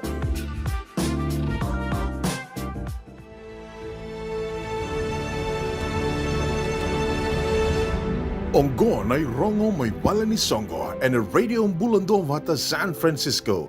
Mekauti kanda vata mai. Widanga ni tukutuku ya dhorati kumai na nonde wasininga una ni rongo mai pala ni Songo ene kavi vinaka ne buke lulu endendai ne katini ka vitu ni singa ni volo Januari ni sama i botonga ono na miniti me 5 na kaloko. Matai tunga ni tukutuku, matai ni tukutuku ngo na ngandre vitunga me bakarita ki ani be komunike de sarma ngo ni toke wakai tukutuku i California. Membaleta tunga na vuli ne vuli dakadaka na vuli dakadaka ngo na tambana ni vengarabi sen caregiving na wakai dhuritiko na matai ni vuli ni ambaki ngo ronondolo ruasanga vulakava ni HCA au nangai nandona singa ngo ke ronangai bebital no tale ani kina ke Nick Leoni Langi me nangai wakamatata takai ani wakamatela lei takai ani na vika ke desara endo waka tawuli dia na wuli ka wakai dhuri tiko ngo e na vi madhawa sa tiko butali tiko ngo se na tiko butali tiko e na wakarawai mai ngo na i matai ni wuli ni ambaki ngo na HCA Caregivers Module 1 HCA Caregivers Module 1 wakarawai mai ngo na ka rusanga wuli singa ni wulongo e na wakai dhuri tiko mai Santa Rosa. Ka wakatalinga kina na madhawa e ni muri ni ka rosanga vulka vitu ni singa na wakarowa i talinga e na wakai dhuri tiko kina na wuli ni Module 2 Practical Caregiver e na kia ni tukutuku matela lai rau ni uninge vetartareani ke Nick Leoni Langi tiko talinga koea and a messenger. Me o toka roa takatalo e ana, i tukutuku matela lai me mbaleta na wuli, ka sa wakai dhuri tiko vivu, ke sara tiko waka lebu, tiko mai na wambuta na sa vida tingo na mbaki, ia aungai rede tiko na mbaki sa oti, e sangai mai lebu, sangai toso dake tiko na wili ni ngoni toke, kar sa lako dhuru matiko ani na lako ni wuli ongo na HCA Caregivers, na training certificate ka wakai dhora tiko Nick Leoni Langi wakai adho wuli tiko we kenda ke de sarna ngole mai Amerikan tabia mai wake tabi teke kenda na dhaka ngo and caregiving ngo endon bono binaka mentally teke bu mai kina sa teke bu ngo nembaki teke bu binaka ngo doni teke bu binaka ngo na matai ni module matai ni kalasi na wakai dhora tiko na madhao mai ngo ni karosanga wuli singa ni vulo January ya na singa wakaruai kana wakai dhora tiko mai Santa Rosa o tiana madhao ni muri na ka ruasanga bulka vitu ni singa na vakaidori talitunga mai Santa Rosa. O mambuta ni boso te aungoa na wakaroa i sarangangoa wakaroa i sarangangoa ni ka ruasanga vulu ni singa na matai ni kalasi o te ana madhau mai ungoa ni ka ruasanga vulu ka vitu ni singa wakaroa i talanga na wakaidori tukina na ka rua ni kalasi sena module 2 practical caregiver mai Santa Rosa ke ni tukutuku matai la laio ya ni ge tartara ni ke Nick leo ni langi tiko talanga koe na Facebook Messenger ge ndomai wakaitai vitalitunga ya ni o Nick nonda I wasininga ona na we wakarombuka, wakatoka I tiko mai na we longa niu, ko ia o sere tiki mani ndo seama tiko ngā mai, ninge nana ma ki tiko me kina wasi atalitunga ni na nonda tau we tala noa sena porokaramu ke sara. Ka roa tunga ni tukutuku e adhara tiko mai, na nonda I wasininga ona ni rongo mai wal ni songo, na e kawiwinaka ni buke lulu indendai, a kabi ni buke lulu ndendai na ngome baleta tiko ngā na songo ni buli oti mai na LDS Church College mai Tamavua. We kenda ke sara na leo ni songo ni buli oti na LDS Church College mai Tamavua. Go we kenda to I California. We kenda to I California na wakaidori tiko na nonda to matai ni mbose na wakarumbuka mai ngone ka rusanga bulu ka ono ni singa ni vola January. Wakaidori tunga na nonro tiko na saumbuli na yau mai Sacramento. 7917 43rd Avenue mai Sacramento na wakarombuka saranga mai ngoni ka rusanga bulu ka ono ni singa teka butiko na vitu na kaloko na kavi au bambota teka butiko na kavi o tia sandangai na lako na le vital no taki na veka so me baleta tiko na nonda to songo ni surete mo ningo le ni kina wakaleo lewu sengi matai ni nonda to satango ka sarto wakanui ni tiko na komiti ninda na yave ni kina wakaleo lewu kani tuku matai la lai ni geve tartareani ke serambale na ngasausi o Selina Saumbuli na yau ke wakai tiko na wakatataro. Vida nei tukutuku ia dharo tiko mai na nonde wasininga o na ni rongo mai wal ni songo ne ka vivina ka ni buke lulu ndendai ne ka vitu tini ka vitu ni singa ni vola January se mani dhavanga ana no mundo I tukutuku ni songo sa sangambeka ni kumuni lavo se dhavanga e sana wudi tiko member leta tiko na mbaki ngoro no ndolo ro sanga bulu kava se mani songo ni buli oti songo beka ni tikina ya sana matangali se asa kanda sa pakai tiko na vevanu e so senga wala ngai Amerika go mai na vese wurwura tali so e ana kai tali tukina na nonda to bata go na radio mbulando bata ni tau I wurwura kevi to na nonda to vese mati ko ya ke tondo ve sureti tiko ni kina ve bakongeti tiko ni kina ke vakai tiko sono ni tuku ni sasanga dhavanga o ni sasanga tiko kina kenda to sakile kenda to binaka tu dona vanua to sali ki vakai tiko kina to na komuni bata to mai Vetal no takana veka so e rauni tona ve wuki tukina se mani dhavanga na nomo doi tuba ni wakota mai go na dona ngoni sale rauni na ve wuki tiko ni kena na radio mbulando bata e na nomo do sasanga o e ana kena mai kathi waki wali tiko e na nonda tau bata ngo senga tiko ni oni na somo kina dona ka ni wakota nga mai ve yau una buninda kua rau talangani ni mbiutanga mai na messenger na radio mbulando bata una buninda kua talanga e na messenger se o tali mata kimbau ka tiko talanga and a messenger.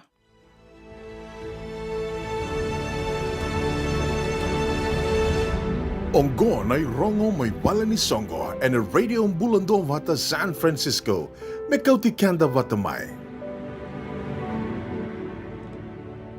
Mai sivitango na 5 e nandua no miniti and wasininga ona vata na kavivina ka ni buke lulu ndendai radio mbulando vata San Francisco wakambula tiko yani veneila chileta na wangaliva ke mdo ke desarna marama do venga ravi tiko ngori and the city level San Francisco ndo mbula vinaka wakatanga kina vela veti mbali suva ke mdo ke desarna ona ke bangarano mdo sere o se wakambula mandangani na sere kasava karuta ki tikongo we kiomne ke desarna ngoni ni viti ni ngole mai na nek ka ni wakai tiko and a Bay State ke desarna mai Australia, New South Wales, Western Australia, South Australia, Queensland, Tasmania, Victoria ke na ve state tali so ni tiko kina ni venga ravi tiko kina lewa sar ni tal no enda mai rongo da tiko verto na turanga ka kito wa mai vital no tiko na kavi ni moniti ningai se maiani se ningai se kawaiani na radio Bulandu vata YouTube e tiko kina na neto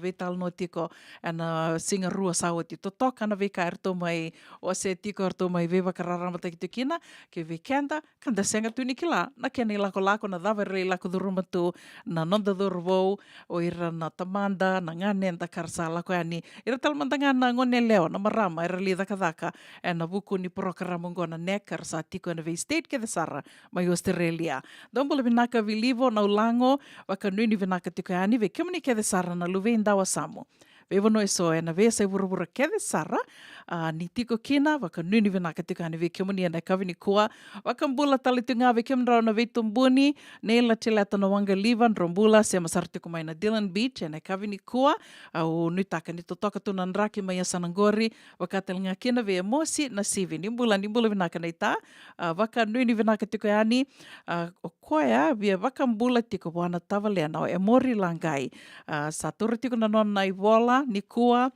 na isa na mate walu ni Amerika sen US Air Force waka nui vinaka totoka na toso wakatalanga kina vi kemdo ke sarna matapu vale na naitini kemdo na JJ's Food Shack wakambula talitunga vi kemdo na kavni kua ke kemunrau na wambota sanrongo lembekani na lida kadaka na singlevu ni kua mbula vinaka tangane ke tamai Joshi mai Blacktown mai Serne wakatalanga kina vi Romeo elesi nimbula vinaka marama na ita se masarti kumai na city level e San Francisco se ni city kumbenga na city Mere Blake Moa wakanuni vinaka tukani vi kemuni wakatalanga kina vi Elesi Wong nimbula vinaka Cheli ke kemdo ke sar na sema tikongori mai Santa Rosa no taka ni ndo mbula vinaka tikone kabi vinaka ni vuke lulu endendai katini ka vitu ni singa ne vulo January nimbula vinaka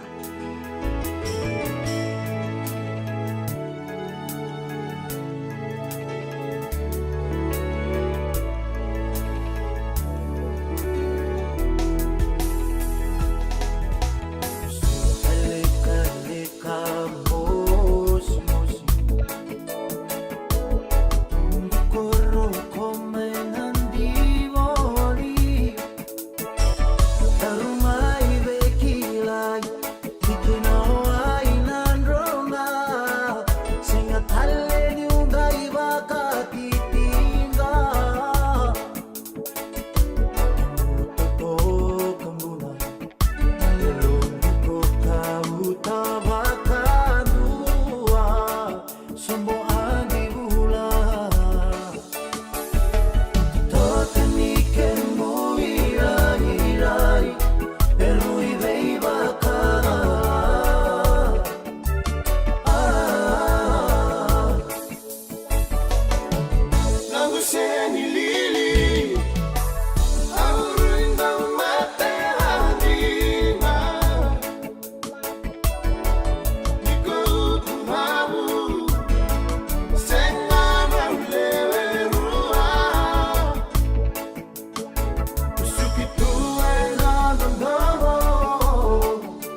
Ia sandina sare, mosi dina na nomu i wakarau, me wakai mai sarata ki tuku ni awe ki andau keti mbale na dangi, ana kawi ni wukilulu en dendai ne katini ka vitu ni singa ni wolo January, ana sere katarawangona via wakamula tuka ni kena, we kamandau na kerea tuko mai, kamandau na turanga na dorobou, na marama, ngone leo ni venga ravi tuka ngori, na vevonoa ni venga ravi, na ve state ke sara mai Australia, nimbula vinaka, wakatala kina we kamandau na venga ravi tuko, na ve state ke sara Amerika, wakambimbi tiko California, bula vinaka Michael Leviti, wakatala kina we di Lady Dean, rau bula vinaka na marama, sangatala ni ngula daviti na sotia, wuli mai babalangi, ni bula vinaka na ita, Neila Chileta na wangaliva ke kimdo ke desar na ilau lawan do sema tiko mengori, mai na Dillon Beach, do bula vinaka.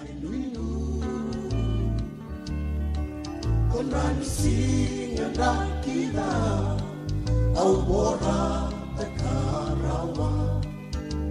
Nambula kau susu kina, niumbula tu lava kabanua. Buno ena besinga, oga boli ningarava tu. Senga sara nina soro mai, salmanguri tavinga. Buno ena besinga, oga boli ningarava tu. Senga sara nina soro mai, salmanguri tavinga. Dau bakali uda Yavani benuan dokai Sanongu itabi Enaina Kadini banua Au bola tengah luna Namula kau susu tukina Niumbula tunga bakabanua Uno ena besinga Oga boli ningarava Senga sara nina soro mai Sanungu itabinga Uno ena besinga Oga boli ningarava Senga sara nina soro mai Sanungu itabinga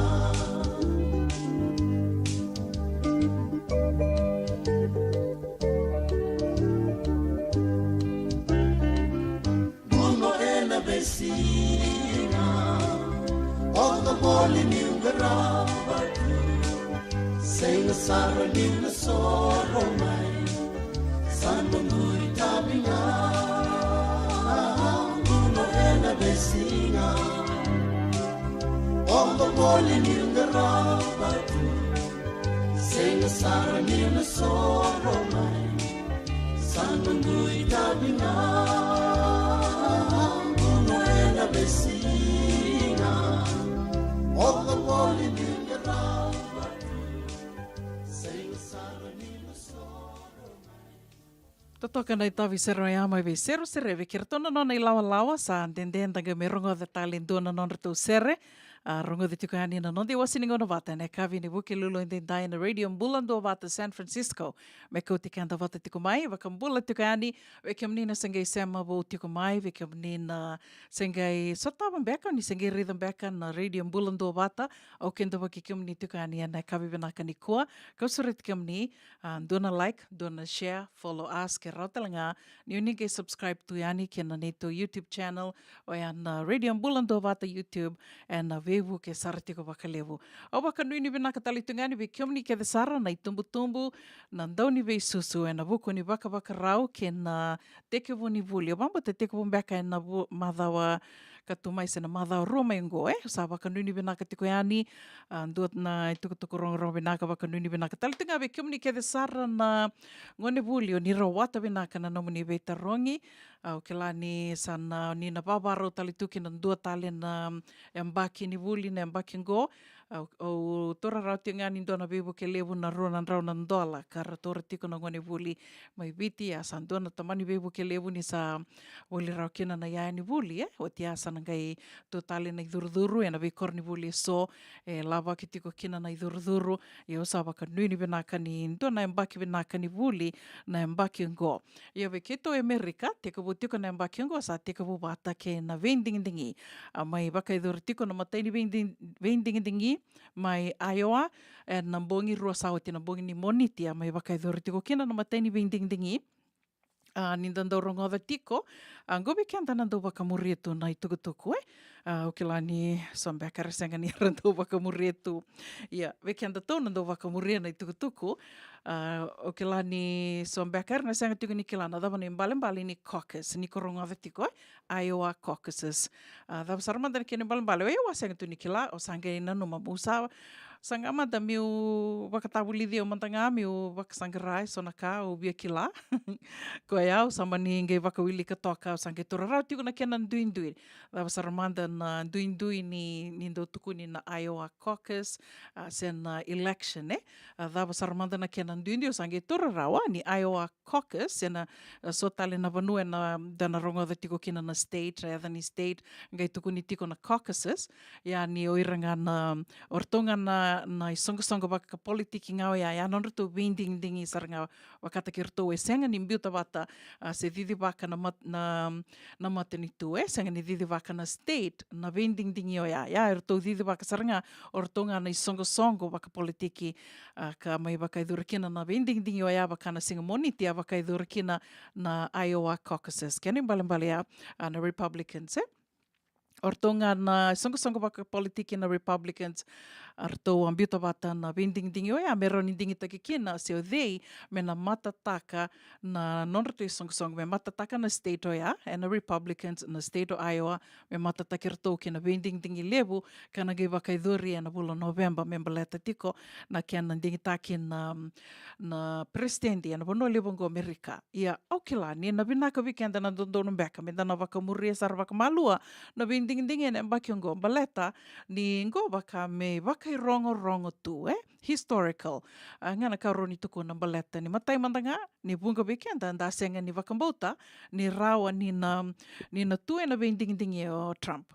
Ia sama itu na vending dingi na vida na mbak sauti mai rawa toko ni dambe mai turni tutu ni presidenti waka presidenti o tiana ngono mandanga i turtu kina ni tutu waka presidenti lewu na kaenda rongoda en roni da kai ni sengai na boso waka samtaka tongo kila the first of most na kai da kavo Trump o tianga mai sa o tiani ana ngone sa mai senga kina ni rawata sanganga o Biden da kila ke na kai anga yado na mbaki ronondolu ro sanga bulu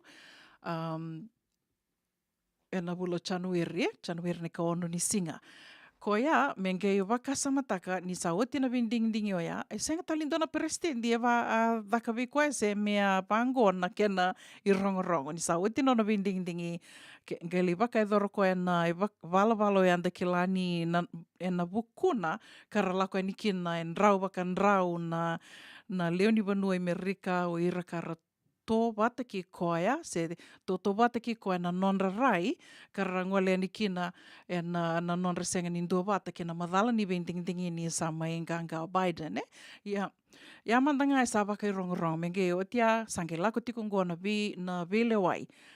Vele wai tiko o koia na a warongo na tinika dhiwa mbeka na kisi se na dhala ambeita ki tiko kinai. Koia, ngai senga ni dhala lalai, tama ni dhala le levu, nda waka samataka me ndua, e veliu taki tu, torutu nei tutu, waka veliu taki, waka presidenti me mbeita ki tiko kinai. Koia, sa watiko mea, sanga me tuko na tiko koia, ni kila ni o koia ni dondono rtonge wakaretaka orto na nona na loya, Rato wala tiki koe tiko, ni senga ni o koe ndondonu me soliwe koe na kila waka na immunity, me kua ni senga ni ndondonu me na lewa i o koe, na vi dhalo e ambaleta na nona i tutu waka presidenti, se ni a turutu e ndua na nona presidenti. Ia, mea dhawa tiko me ngo, O waka, eu mantanga wakate ki au o kurambuitaka. Ni ado na mataini bending-dingi o ia, karato didi waka na Republicans mai Iowa. Mea dhawa te mingo sa turi tuku nei wili ni o koe sa liu tiko.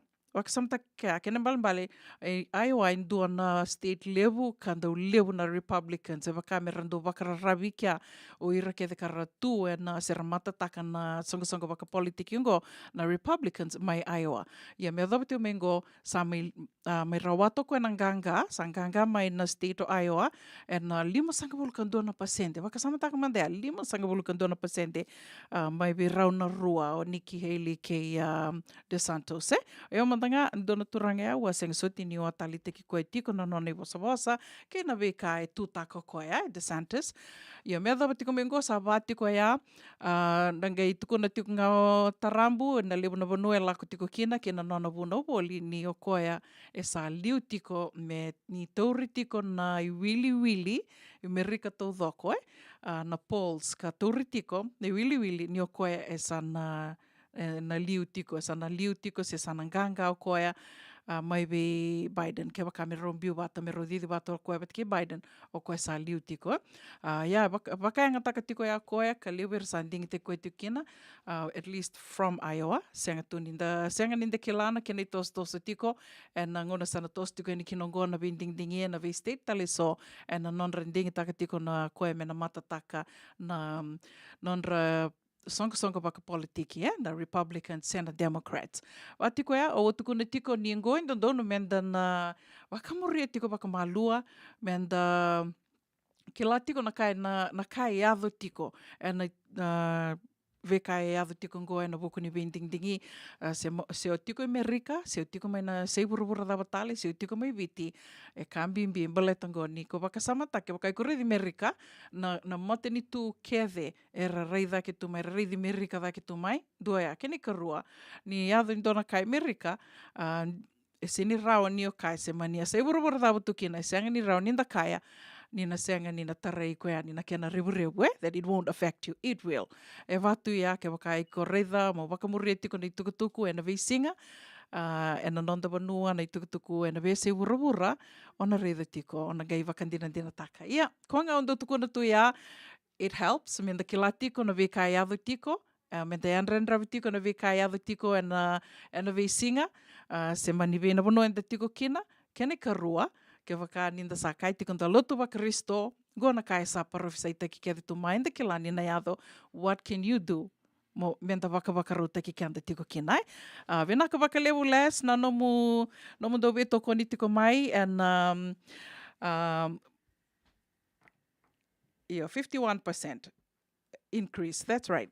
Endi na tuda kona kai kutukon tiu mengori les, vena ka waka lewu na nomu nindau soli waka sama tiko mai, ki na nonda tau wata na radio mbulando wata, waka nui ni venaka tiko ani se venga na vanua ni venga ravi tiko kina, e nai kawi ni kua, na sera kataravango, na ve waka mbula tiko ani kina, ve kamandau na sema tiko mai, mbula venaka les tokona, wakatala kina ve Michael Uiviti, senga tala ni ngole dhavi tiko, na sera ngo, o D-Lady D, ke kamandau na sema tiko ngori, mai na Dillon Beach, ve Watisoni, wakatala kina ve tupe, waka nui ni venaka tiko ani, senga tala ni ngole dhavi tiko kina o Peiti, ke Steve Murphy. Ndombula venaka neila chileta na Wangaliva, ke kamdo ke sara na sema tala tiko ngangori, mai Australia, mbula venaka turanga yanu, labeti mbali suba, ke kamni ke sara na venga ravi tiko, and na NAC, mai New South Wales, Western Australia, South Australia, Queensland, Tasmania, ke Victoria, ke na vevano ke sara, o ni venga ravi tiko kina, wakatalanga kina ve kamni ke sara na venga ravi tiko, and na ve state ke sara i California, Amerika. Lewu tiko na tambana ni venga ravi lewu na rani o kai lewu tuna longa niu koe au no sure tiko mani mani ndau seama tiko ngā mai e na ve wakarambuka sana teko wu tali tiko kina na nonde wasininga ona ne mai na ve longa niu kana rongo di tiko kina nei tala noa mai na ve tambana ke sara ni venga ravi karasama i venga ravi tiko kina na nonda ngoa nei tau kei. Seama tiko ngā mai na wakarambuka ngo wakambauta e na nonda wulangi tiko ndana rongo di tiko nei tala noa ni longa niu ni nrewa o ira nandau nrewa taka na lori le lewu and wano livongo Amerika, kando ravakalele the tu na kakana, ke na vika ke de sara, and dangan reva tu and anondan bula na visinga, mai nandona state, ke nandua talina states, and nandona tauni, ke nandua talina tauni.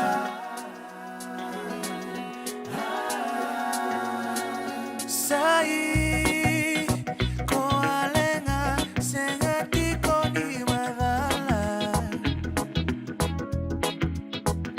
ni sarui vosati ko ga endelani lo kuyara na vaso ibeka kotanga ya taka nalenga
type 2 diabetes? Discover the power.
Radio Bulan Dua Vata me kau ti kenda vata mai San Francisco ki buru-bura sema mai ngai wase yani.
doi andro vina kana maramana ita. Do samba di ba kusa ive. Yandra na ita. Kita sili katalau mande na Orange Lounge. Maleka. Kuarsan ba di kata-kata pinagasartunga toboy sembang bakau. Gai wai dala tu kinambata. Koe serengan gori. Sono ngono santa pinakat serengan na kenta kakana. Dina to zoko. Keba kitu sana berata ini bagai singelebu. Kitu sana gali bagai kabi ngaya ni kena. Na Orange Lounge, katalau buka singelebu se buka kabi, baru tegi tu buka manggo sanggai to toka na buno ni kana. Mai na menda tu ide ti, kena buka singelebu se buka kabi me buka na buka sekera. Na sui, ike te uteke roro buka lolo kei na vida tale. Gira ramo kila na menu ni singoya. Na Orange Lounge, tolo dua Orange Street, Santa Rosa. En dua tala na tamani di vingarabi ni Divine Group of Companies. Dola mena wala kaloka na mataka, kina wala kaloka anambongi moniti kina singatambo. Na Orange Lounge. Tolo dua Orange Street, Santa Rosa. Ito pinunggu tati kuna hepatitis B. Ya sanga tuni bakilau ko en dona ka. Mea dhava ningele itaura na hepatitis B test na madau sao. Asama ni lidula ni tataro ni hepatitis B. Karato sana tangu makikina na nito matubabali mana matirero bakyo. Sa kambi bikina manilinti kebi kator na hepatitis B test. Ritartar mai kina taliboni 527 ono bituba 582 tulu sesikomana www.sfhetbfree.org na kena itukutuku matalila. JJ's Food Shack. Etigo kedi kina nakakana boga biti me bakana kokonda. Lobo benga ni ngai kani doitu na budi nan dalo se tabioka. Nakakana boga malangi me bakana steak baka loka kena coleslaw. Wee! Nakari toa sa wadha badina na keni kanakana.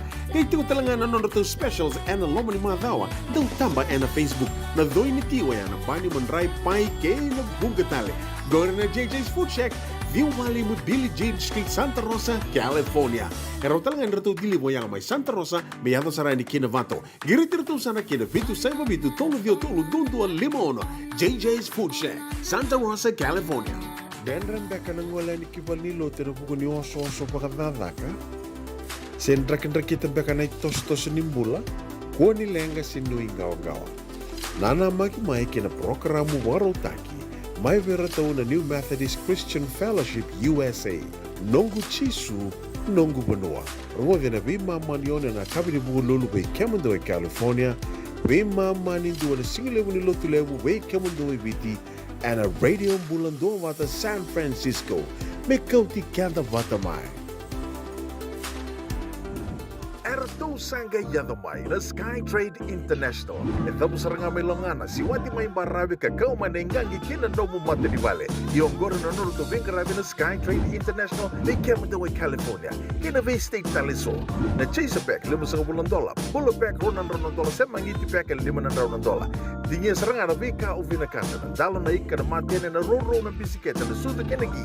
Na valawa kenabay ka Taliso. Sangan isaw man na lagi talaviani.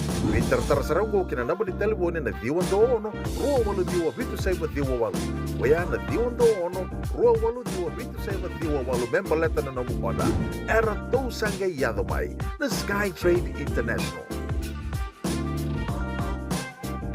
Na radio mbulando vata sa watongo etini ka 5 miniti me ono nakaloko ene kavini vuke lulo entendaine ka tini ka vitu ni singa ni volo Januari ana be mama ni ono anda sana sema sarti ko ni kena lotu bakarutaki mai berto na New Methodist USA o ama na be mama ni ono kena vitu na kaloko na kavini kua to manda nongo taro sa ti kumbeka na nomini life insurance se senga o kilani bongo bekenda senga ti kumbeka ni doutor wakambimbi sendo tumbeka na vakasama ni au senga ni ngandreba na life insurance adam beka na kena yang obiau se tumbeka so bekenda to ti kumbeka na vakasama ni au se sember ni ngandreba ngoe nangona me ona vakarokina au ke vakava ndo se ona ngevolia endona nongo life insurance ya au bia wakarita ka nini go endona ka matai endang ngandreba kede baleta ni endo binakata se senga e tumbeka na non de tubu se senga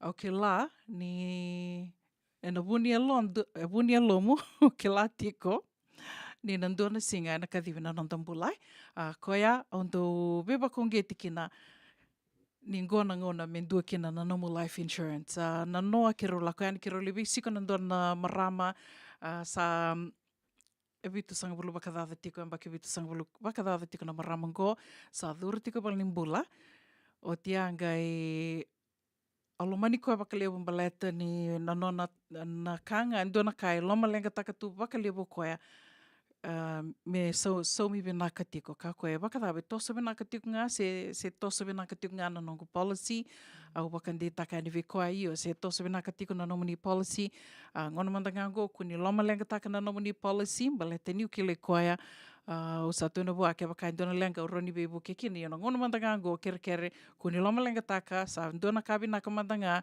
ni uni sa so mi tiko mai me adhawa tiko mai na ngona ngoni sa mai tobi mate sa tobi mate mbimbi saratiko ka au kila ni wakai loma lenga taka tiko wakaliwa koe ka koe kila ke wakangi ndona kai adhawi au o senga ni via wakao ngā talendua e tiko tondua ngai kier ndina ni ratuna weka ia senga ni ka koe era na wekangu era tiko ngo ia ke la o kenda kede sa tu kede ngana nonda o soso tu kede na nonda o ngonga nonda i tavi ki na nonda ndi matapu wale o koe tiko ngo era tu tiko kede mai na lubena mai viti e senga nindu e tiko bole kai kevi koe koe ana wuna au na noma ni kua me ona wasia tali mandeni kina na vika so member leta na life insurance baleta ni kambimbi o ke la ni enda kila kede tuna ena dona singa enda sana kadivi kina so be kenda tau e na roniukani tau na kalonga tambeka ni tau sana liwa ke la nambada, tau sana wakila tiu ngana e ngonda tau ni ke la soli tiko na ngauna me tau wakarota ki kenda tau kina. Ia so be kenda tau e tau na kalotha ni nai adho na mate wakasauri lewu enda ke la tiko we kenda tau na mai tiko bolengo e California ni lewu tiko na mate boleka ni wei madhao ngā tau sarongodha tiko ni ndoe mate we kenda tau ya sa wakarita katali tungai ana kenda na kena sa tosa dha ki tiko na kenda i wili na ngoni toke ngoni witi kanta sa mai wakai tiko senda sa ngole mai Amerika wakambimbi tiko e California koe ana wuna au na senga ni otha kina na wuna utaka tiko yani na wasea tiko yani that everyone needs a life insurance policy. Yeah, ni tuku na ngona life insurance policy e lewu tu na kena via matangali. Lewu tu na kambani, lewu talitunga na matangali life insurance policy e ndui tu. Au bia wakarita katalinga yani ni senga ni wakatambui me vida tu na nomu life insurance policy. Senga ni tiko na lawa me tuku na ikon duanga everybody needs just one. Me duanga na nomu life insurance policy sa koea. Senga ni rau ni rua se tolu. Senga ni ndino ya baleta ni rau ni rua, rau ni tolu, rau ni wa na nomu life insurance policy. Ndui tu na life insurance policy au bia waka matata takamandangai ani na tambana ka uwenga rabi tiko kino iau e waka tokai tiko na final expense coverage se funeral funding na kambani uwenga rabi tiko kina o yana Lincoln Heritage au kelani wunga bekiomnio ni sana rere kila tiko na nongo uwenga rabi tiko na kambani ongo na Lincoln Heritage sa lako tiko ongo ni kaono ni ambaki ni nongo uwenga rabi voli mai e na kambani ongo and so far, me adhoba tiko mengo sartu lusanga bulu na matabu bali roniu kaya sa mai bukei ni sa mai kadhivi ko so indua na leo ni non matabu bali ka waka policy tu beke to ka so miani na non reclaim mai na tolu sanga bulu na matabu bali oya endua saranga ya ngai senga ni so mi buana non claim baleta ni sa botong sa e waka kiroda kabo tinga na non policy o tinga endua na madha o sa ya na lenga ia senga walenga ni oya ke waka mi sembera tu ni tobi mate sa stage 4 cancer. Ia au asenga ni kilani sa stage 4, asenga ni wakarita ki mai wakandondonu, e na ngauna ya waka kina na wakaleo fomu ni sa stage 4 cancer tikoi. O tinga endona madhawa sa yadona lenga. Koia endua talangana kaubia wakamatata takani ke waka e yadona lenga, e na loma ni rua na mbaki. Semper ni mbaki rua na nominee policy sa me adona lenga. Na kambani e na ngandreba na death certificate ke na medical records. E na vina kati na medical records ni mberninga i somi ani na claim. E rawani na somi kethenga ani na claim. Ia e na waka tautiko e na vika andarubola e na ngauna e waka e dhurikina na waka leo fomu koia ia saranga indona ki singa ngai senga ni mai somi baleta saranga ni asa ambada tu ngai senga ni ukila senga ni biu e na application o tinga ndona madhao sa mai adona lenga. Senga ni ndona kambani ni insurance ina sau mai. Doia, kena karua na kambani ndundua ngango. Oro ni tukuna ndondo na tukuna ni kambani ndundua ngango na Lincoln Heritage. E sauma na claim e na loma ni rua sangabulu ka vana ya ua mai na ngauna yadho kina na lenga. Ya keba ka e sa embaki rua wati na policy. Senga tali ni ndona kambani Amerika e dhakawa tiko ya. Se sauma tiko e na loma ni rua sangabulu ka vana na ya ua. Ya na vuna ndo tukuna tiko kina, regardless, keba ka e sama ni tu tali ndona nomani policy e na ndo tali na kambani, that's okay. Mbalate ni tu kede tu na nondan duindui, na nondan dondonu, duindui tu na kai ndangan dreva, me waka na duindui ni policy, duindui na kai roni na wuke kenda kinai. Ya na funeral funding, final expense coverage, na Lincoln Heritage, ndua ngai sauma, e na loma ni rua sangabulu ka va na yaua. Ya keba kai adho na lenga, keba kai me adho na lenga, ni sa embaki rua wati na policy.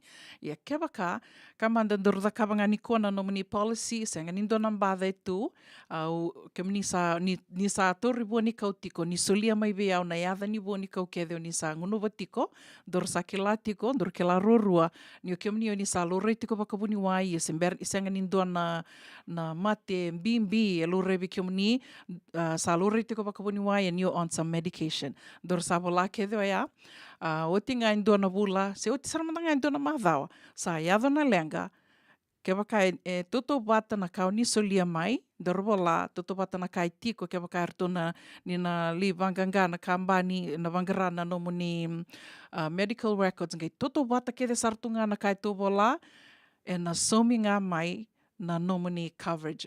Se mani o nivoli e tini na undolo, si rosambol na undolo, si rosambol kalima, se mani tolo sambol kalima.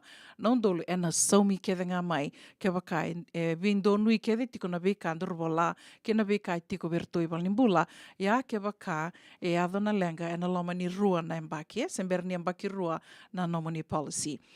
Ke waka e sa embaki rua wati na nomani policy nge adho na lenga within 24 hours, e sa somiani e walu sangabulu na pasente ni nomani coverage na biani direct deposit kina nona account de na nomani beneficiary, na primary beneficiary. Koya, ya ngona sa yadha ni kina na death certificate sana ngai somi o tike ani na kena vose na kona balance tiko ya sana ngai somi ani kina. To ya kena karua au be settle ngai ani na beneficiary me rua na nomani beneficiary ndua tiko ike e rua na nomani beneficiary e me ro tiko ro Amerika. Senga ningan drevi mando vewe kani, senga ni kinik sar mando vewe kani, senga talanga ningan drevi me waka pepa. Ando talanga na kai do waka vuve tal noa, tuve kenda to endo tuku ni mai. Senga tuku no koe ni sin rau ni donungu policy mbaleta ni orto nungu beneficiary era senga ni waka pepa. Ne senga ni sumi mai na ilava na ngona kema ni adha na lenga. Obe waka tuku na nini kua, obe waka dalana ve tal noa ya.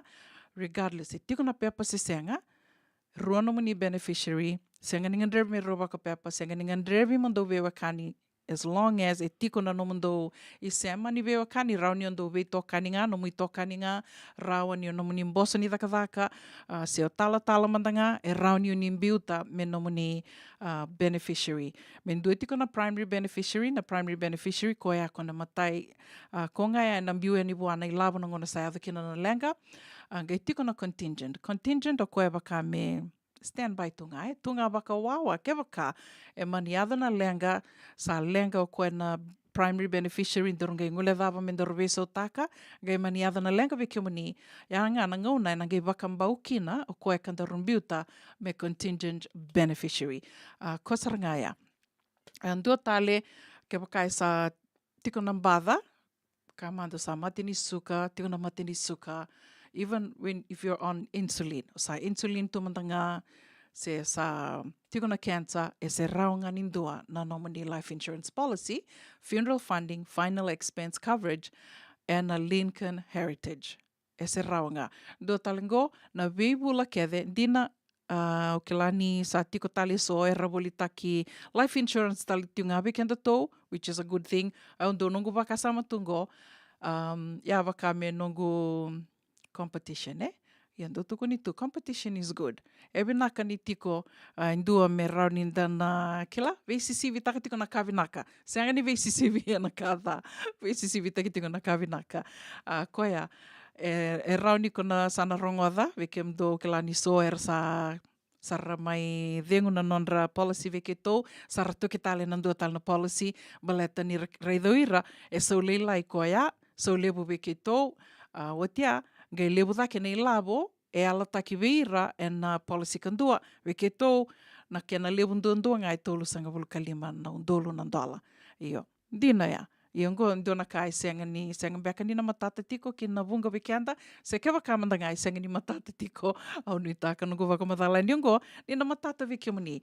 Koia, na vibula kede, e ndui, ina policy ngo na vibula kede ko soso mitiko, e le wasirua na nomuni na ilavo ni soso mitiko ani kina ai, wasirua na nomu premium, do na kene wase le so mitiko kina na nomuni policy, do tal na kene wase le imbiu tiko nomu ilavo maruroi. Na e vana tiko na cash value accumulation account. E ana ilavo ena le maruroi tiko, ka rawa niko na wakaanga taka ni saimba ki tolu ati na nominee policy. E ain dua na kena na benefit, cash value, ka rawa niko wakaanga taka ni saimba ki tolu na nominee policy. Vida na marama era sama itor na nonre ilavo ya, rawa sara, niko na ngiri ani, se o ngiri mai, mo taronga mai una wakadaba, sara ni tor nungu ilavo sisenga. Au na ngiri ngai na ni tupali bola liu, me o taronga, saimba ki vida, ke saimba ki tolu, iyo, e vida na ilavo sa avo tiko, nge wakatau wiki amni, ke wakau ni vina kata na ilavo ya me wako yani, senga na lenga, doru vital noanga na talivoni, e rawa, e senga ni taronga mandanga mai, na dhava, iku vina kata kina na ilavo ya, dua ya kena karua tale, e senga ni na lava ki viko, senga ndrevi mona so mayani, na ilavo iko wakayanga taka. But ana nomu ilavo nga, nomu cash value accumulation account, wakatu na savings account, e wakatau saranga, ke wakai ko via so mali stale, rawa, ke wakai senga ni dona lenga. Waka sama taka tika ngom, bata niko susumi tiko na vibula, en duana kene wase le imbiu tiko na account ya, na nomu cash value accumulation account. En dua tale na kai vinaka kina, na nomu le marurui tiko nomu cash value accumulation account, baletango. Ke wakama ni dona bula, embera nomu susumi, dua se rua, sa tiko na nomu cash value accumulation account. Kilanda dava, orto na kampani en reta mai na ilavo ya, me so mitiko kina na nomu policy. So mitiko kina na nomu susomi ana vibula, me dava na ngona sana gai tosa bina katale kina na nomu susomi, e? Iando na ka undo wasia wakalibu kondo ngandreva kondo, viva kongeti tiko ni kina, viva ka sala taki talinga ni kina, ke waka san, dua tiko na nomu ni policy, dona ngona lenga na daka, da kila kiri tu ina matangali tambana ni venga ravi, me venga ravi tiko kina na caregiving, so na ngona e lenga na gase, vengo na daka, senga na daka, ndre na nonda kunia tali, ndo tali na daka, koe ondo ki rekium ni kina ni vetara mainda vetala noa, me kakua ngani lapse na nominee policy. Baleta ni wakasamataka ni rua na, e rua tiko na vula ya, ke wakai ko senga ni o soso mikina, e sena didi tiko nga na nominee policy, ena senga ni le lapse. Ena ge le lapse nga ke wakai sa te tolu, va, 5 na vula, o ni senga tu ni soma dona kau, ni senga mandanga ni vetara me biau, sana koe saranga ya, na ilavo ke deo ni soma tu ya, sana li lusi tu, koe ondo kai kina, kuni bita me lapse na nominee policy ni vetara mai, doro vital noa, e rani doru na wakasamataka, dona nguni sala, rani na buke ke kina, me tosa tiu ngā nominee policy, me adaba na ngona ni sa daka kina, ge veta soe tale mai, tomana tale mena kina susomi, na vina kadake, mai na nominee bita tu ngā me lapse, koia, ke wakai tiko na nominee wakatataro ni vei tartar mai, andua talenga na ka e lewu sa mai maro taka tiko e na kiana sa tiko na nondra life insurance policy ngo vi keito e na Lincoln Heritage, baleta ni ndua tale na tambano ya, e bukia tale tiko nga na dental, wat kena vision, na kena lelore na mbati ke na mata. Ia koia, me ndua rao na nominee policy, me sa tiko rawa na final expense coverage policy, ge rao ni tiko na mai una kere rao ni ndua mai na nongu dental ke na nungu vision e rawa ni ndorong kita kawe na ngono ya. Rawa sara wako ya ni na card na discount. E senga ni na soma kethe na kambani ke wakali dhabu namba timu e senga ni soma kethe na kambani sena nomu discount coverage ya. Na numa tiko it's a discount coverage. Kene mbalimbali e tiko e sona vanua na discount e 5% kenda sakila kethe tu na kena lure na mata wat kena mbati ke sambo basaranga ya na kena isau. Ia, dona marama tuku na mako bia una o kota nungu kado li baka ngataka e dhabu namba tingo e $5,000 usoma. Ia na vinaka ni carefree na dhana tiko na carefree discount coverage ka tiko kena na dental vata kena vision. Na mata ke na mbati na ngone sa ia dhani kena na nomuni card na card ya kemdoro ni baka ngataka roni ndoanga na card do baka ngataka kethe na tiko ke baka ndo tiko ndo lewe vida ndo tiko na ndona vale dona address roni ndo baka ngataka ya na ndoanga na card. E na ngandrebi ngana ke baka manindu sali lorai baka ngataka na card na ngandrebi nga me tiko na nomo proof of residence ko nga me na baka nditaka ni kemdo ndo tiko bata kethe nga na vale ya.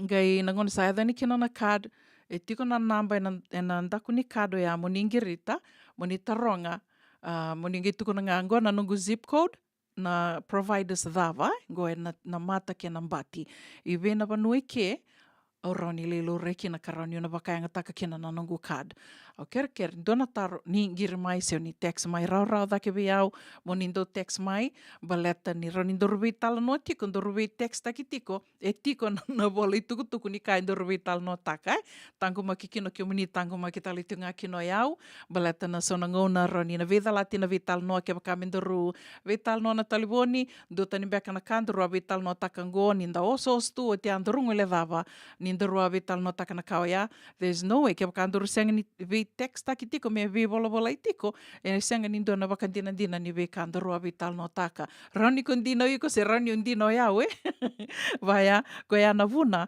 au viva kongeti tiko kina se undo viva kasala takeni kina ke vakai dona ka ni via taronga mai dona ka member letter na nominee policy e vinaka moni text mai because that way you have a record e tiko na ka nindo na ka ninguém do taronga mai auro ni reda na non do rubi text taki tiko do rubi bolbola tiko ronika uisa ni bosata yungo na kando rua vital nota kana singa ka se ka nungu dala ya uno tuku na isa bosotiau nungu dala au kemni ani asa tuku no timai onge senga ni lebunga no soso ngule dava so na kabaya ka undo kere kemni kina ke vakai tiko no mini vakatataro ni text mai rauni daronge vital nota ka rauni autu vakarau meu bebu ke tiko ni kina ko ya o tiko no nungu vakasamba kami o loma bimbi taka tiko vakalewu na marama ka sa dhuru tingo i valimbula sa bimbi sar tiko na mate ia e kako endona kana nungu vakadhengu tiko tukuna tiko vertona lubengu mai viti do vakadhengu do kuni loma lenga tiki au baletani sa au sa vakarota ka tuna kame baleti au sa nanuma meu sa nangaravi ngai keke sa mani ka dhivi kosango nungu mbula au sa vakarota ka tuna kame nangaravi kina na nongoanga. Vakadhava na vakasama ya. E sambo dona ka na riawa na nungu marotaka o vakabinibinaka taka ni vai ana nona rai yasaranga na usutu ni nungu vengaravitiko e na kampani ongo na Lincoln Heritage Life Insurance Policy, funeral funding, final expense coverage. Au ni taka ni na vivu ke tiko yavi kiomu ni na se loma taru tiko Italia mandangai sa tiko na nomini policy na ndo tale na kampani se senga get one with Lincoln Heritage. Baletang guarantee na nominee policy ngo e na venga rabiani na ngona e ngandrevi kina na ngone saya kina na lenga. Au sang mandeni kila e nduam bekai na nondo to weekend to na i tauke to sami vakatiko ngo Amerika na vida au rongoda okela na ono namba kingo sange rongoda bekai rua ro mai lenga ka tiko na e ravaka policy tale na vekambani tale so sa oti tu e vida na bulanga e lako mai na labo ia senga ni ratura tau dhoko ne labo e ai ala takiweira ka sera na numa ni natura and that's the reality ni the vital no takatiko na life insurance policy koia au na senga ni mandua senga ni unawadha na wasetiko ni kina na vikai so member leta tiko na Lincoln Heritage Life Insurance final expense coverage of funeral funding e rawa sara Ni wei tartaranga mai na namba ni telefoni na vasa iwa walu, walu wandua, tolu tolu, walu lima. Se ni rau ni bitanga mai ndo na message and a messenger, una wuninda kua, se na radio mbulando vata. Si watangona ono, e na ono na miniti, sa mai mbalawa toka na wakamadhala, i onu itaka, ni na rau ni na webu ki tukani na wakamadhala, mai waka idur tukani na nonda vato vatongo. Se amatinga mai na we mamani ono, we kumani na tau nrenre tukumbeka na nomini ngole ani wal ni lotu, erto na mai venga ravitiko, e na we mamani ono na New Methodist and Vanoli Wango America. Don bula vinaka na sema tiku mai ne kavini ko bula vinaka sista, sera da lata, waka nuni vinaka tiku ani vi kimanrau na city, wakatalanga kina vi vivita kurilangi, isa mai tau. Nimbula vinaka, waka nuni vinaka tiku ani vi kimandou, o senge vina numi sartinga ani vi kimuni, o tala nota ki kimuni tiku na nomuni rayawa. Nomuni alamatua. Au ni taka ni maru taka tiku nomuni ngona watakirto na maku mai Melbourne. Waka nuni vinaka tiku ani vi kimandou. Bula vinaka sista, wuki raf, wakatalanga kina vi Sherry Vandinga. Happy New Year nei ta. Ni taka ni mbula vinaka tiku. Wakatalanga kina vi mbulo na ngata, ni mbula vinaka. Happy New Year talanga ni vi kimuni. Ane kavini kua se vingana vano ni sema tiku mai kina. Suli tua pati, isa, santende. Ni sa tiku mbeka i vei. Au ni taka ni mbula vinaka tiku suli. Waka mbula tali tinga yani vei Lucy B. Tanoa. Mbula vinaka maramatau. Ni taka ni ando mbula vinaka tiku mai na Sunset Avenue. Waka ni vinaka tiku yani vei kimdo ke sarna maramanda wai. Dombula vinaka. Happy New Year talangani vei kimdo. Lucy Lela Finau K. Sam. Wakatalanga kina vei Lachileta na wangaliva mbula vinaka nei, waka nuni vinaka tukani taiki, isa, dombula vinaka mi Australia, waka nuni vinaka talitungani vi kiomuni, senga talani ngole da vitikino les tokona, vinaka les, nando vi tokoni tumai na vi singa. Si vitangona ono e na walu na miniti e na radio mbulando vata San Francisco, me kauti kenda vata tikumai na muni tokani ngo una vuninda kua, ni mbula vinaka.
Sangga Yadomai na Sky Trade International. Estamos sarang may langana si wati may barabi ka kaumanengangi kinandomo mata di vale. Iongoro na nolo to bingarabi na Sky Trade International na Camden, California. Kinave State Taliso.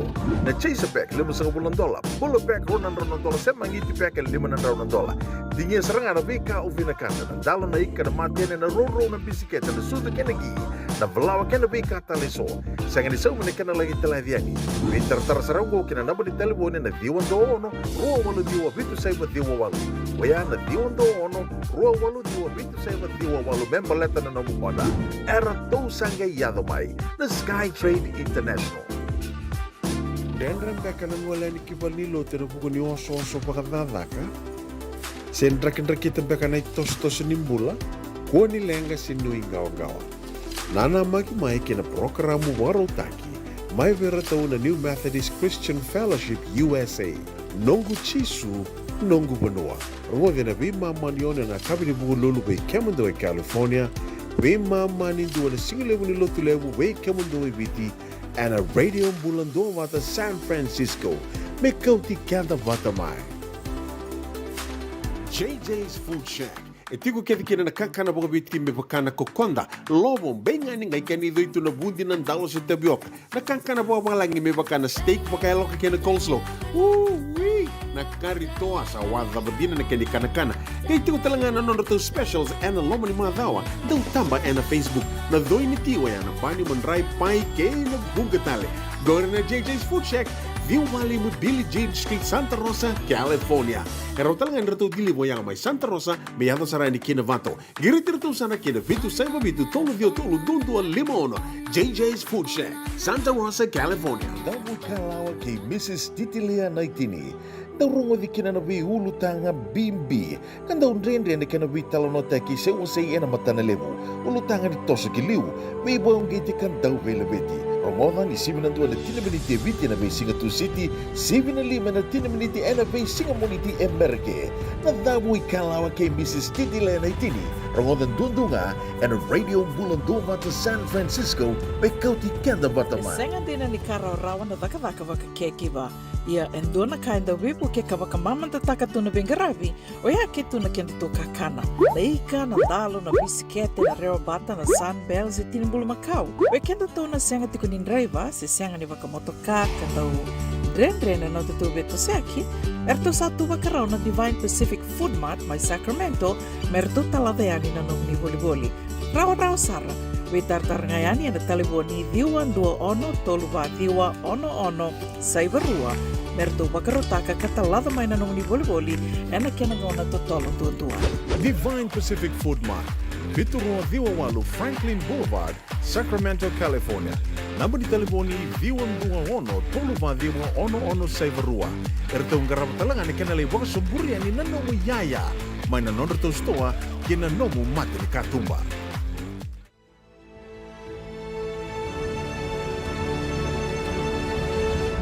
Ongo na rongo may bala ni Songo and a radio bulando vata San Francisco.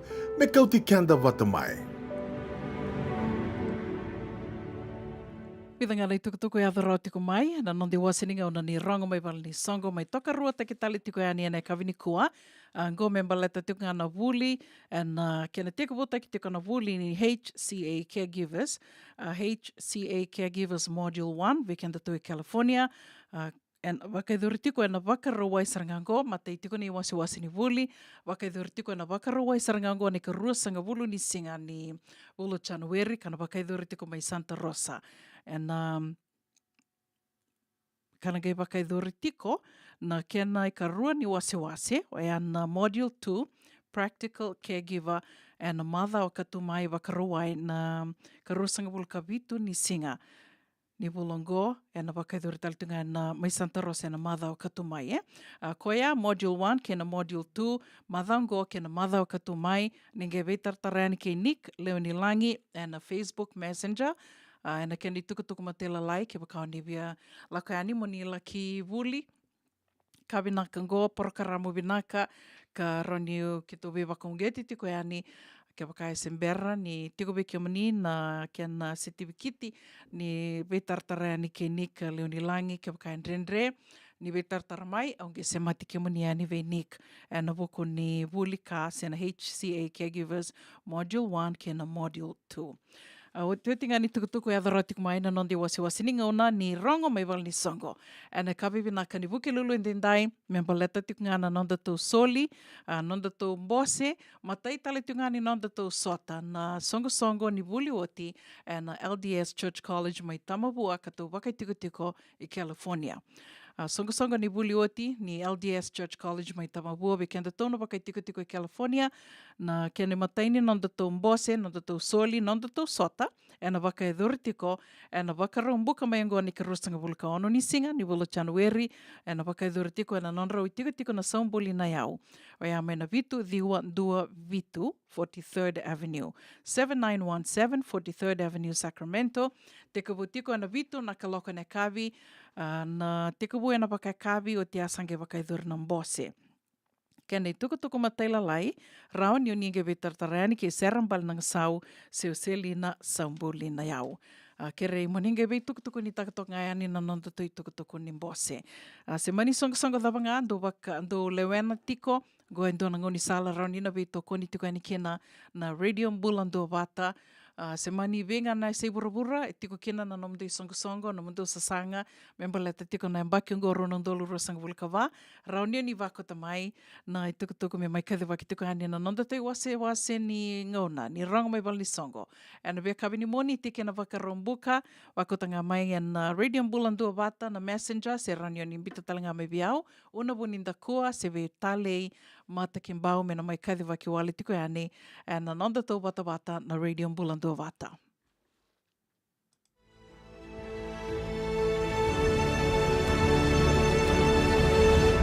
Ongo na rongo may bala ni Songo and a radio mbulando vata San Francisco. Mekauti kanda vata mai.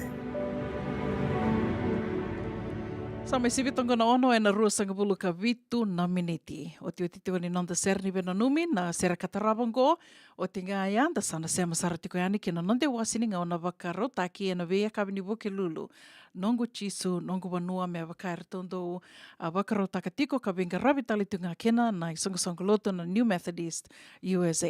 Sera katarabango na vea waka mbula tuka ni kena ve marama tau, vi veta korilangi ni mbula venaka, waka nuni venaka tiko yani mai Australia, Melbourne, wakatela kina venela tileta na Wangaliva, mbula venaka, ndo mbula venaka na sema tiko mai na Dillon Beach, na kavini kua, wakatela kina ve Serra da Lata, mbula venaka sista, wakanuni venaka tiko yani, ve kimun rau na city level San Francisco, unitaka ni nrau sa obi venaka tiko, venaka tiko, na buku ni mbata, and lako dhuruma tiko ngo, wakatela kina ve sista, vuki raf, ni mbula venaka Sherry Vandinga, se masartiko mbeka mai samambula, ena kavini kua, se mai suva. Waka nuni venaka talitungani ve mbulona ngata, Happy New Year talingani ve kiomani, waka nuni venaka, ni mbula venaka tiko, waka talinga kina ve suli, tuapati, mbula venaka suli, waka nuni venaka talitungani ve kiomando na marama ndawai, ndo sema tiko mai ngori mai na Sunset Avenue, mbula venaka Lucy Lela, Finau Kesam.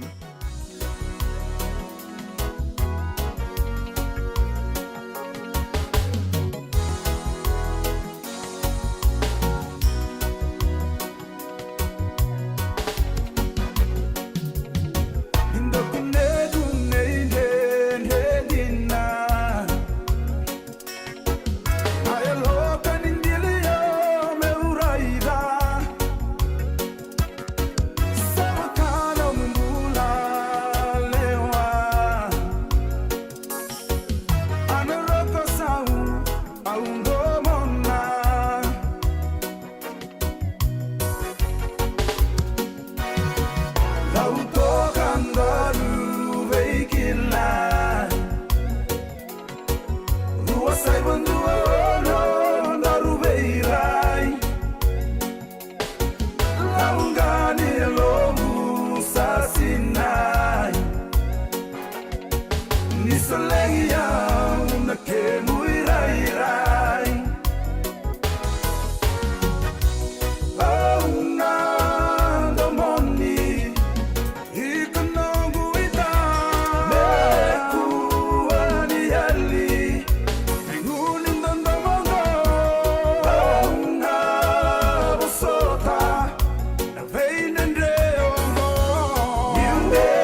Soli,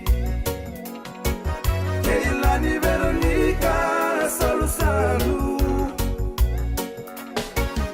Umbale Nobu Mamara, Ni Uluma Tua, Ni Nobu Vakama.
Sandena sara ni undei veiko e sana ndei tunga veiko na radio mbulando vata au ni taka ni ndei tali tunga mai na ve singa mai na ve kawini moni te kina wakarambuka tolu kina vito na kaloko ve sau tiko wakalilai na nonda to na ve se mati tiko e na lomani vida na madhango songa na kala lai sanga i tiko me rauni na ngai tō dhoko tiko kina na nonda to ve se mati me tōna ndei tiko koia na vida na madhango e na tō sana mai sema tiki na vango na live mai na moniti, woke lulu ke na wakarombuka, tu siti ke na lotu lewe na ndau mbitu ka ani nei tukutuku ni vei woli, ke na vei tukutuku tali so, na vei talanoe so, e na ndau ngai mbitu ka ani, e na nonda tau wata, koia, me rauni na songa na ka ke tau sasanga takatiko ngo, ngone sana kei tau dhoko kina, sa rauni tona kei vese mati tali tiko, e na moniti ke na wakarombuka, se na moniti ke na wakarawai, sana wātali tiko nia, na nonda tau na vese mati tiko me tau ndei tiko, e na vei kawe na nonda tau wata ngoa na radio mbulando wata. Waka mbula tali tungani vi ki mndo na sema tiko ngori mai na Kokomo Private Island, waka kani rarawa, ndo sangai tomboka toka mai na mbuini nonda tau programa ina kawini kua, nonda tau vena numi ia sawaru tiko vueni ngoa na nonda tau rongolotu, ndena vevu ke tali tunga vi ki mndo mai na Kokomo Island Resort, e arto me venga ravi tiko kina na New Methodist USA mana vema mani onongo kina vitu na kaloko. Ia, o iau, o sana mai tatau toka ke, au sa waka nuni vena ka tiko yani, ni na maroi tiko na mbula, se venga na vanua, ni na seama tiko mi kina, o nui taka ni na rongo vena ka tiko yani na mbio liva ni radio mbulando vata San Francisco, me kau tiki anda vata tiko mai, ni mataka na bitu ngani son na tukutuku ni vei woli, kina vei tukutuku e so, ia, dana gai me vei se mati tali tiko, dorna gai me veri mata tali tiko, e na kawini wakarombuka, da sana sema saraniongo, ken New Methodist USA, and nonda porokaramu, nongo chisu, nongo vanua, dorungo di tiko, e na vei kawi ni vuke lulu.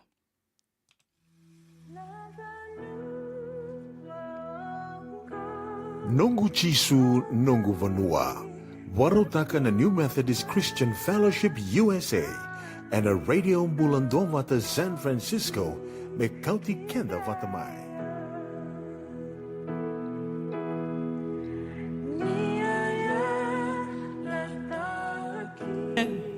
So we can start evangelism in Fiji 2005. The mission started in 2005. The church started in 2002. Kembali ortunga na youth nga may batua lebu na muno kero chukina ortunga ngwa ndo tosutu. Few youth. Sangelo bita na turanga senga dingita ka sono dorobo. So in Suba we combined the state theater because only few of us. Boleh kementangan di sini dua nandrau. The whole New Methodist, all of Tailem when Buka, and all of Suba no Sinu and Labua. Not even 100. And then we call the 6 boys. The 6 boys say yes, but I was inviting 12. Yaki atarungi, labiling man ko biala ko isenay. Senga Q. Labiling man ko be recruit na ubisa senga. Iko na tumini ka runa undolu ba undolu sa Q tugay.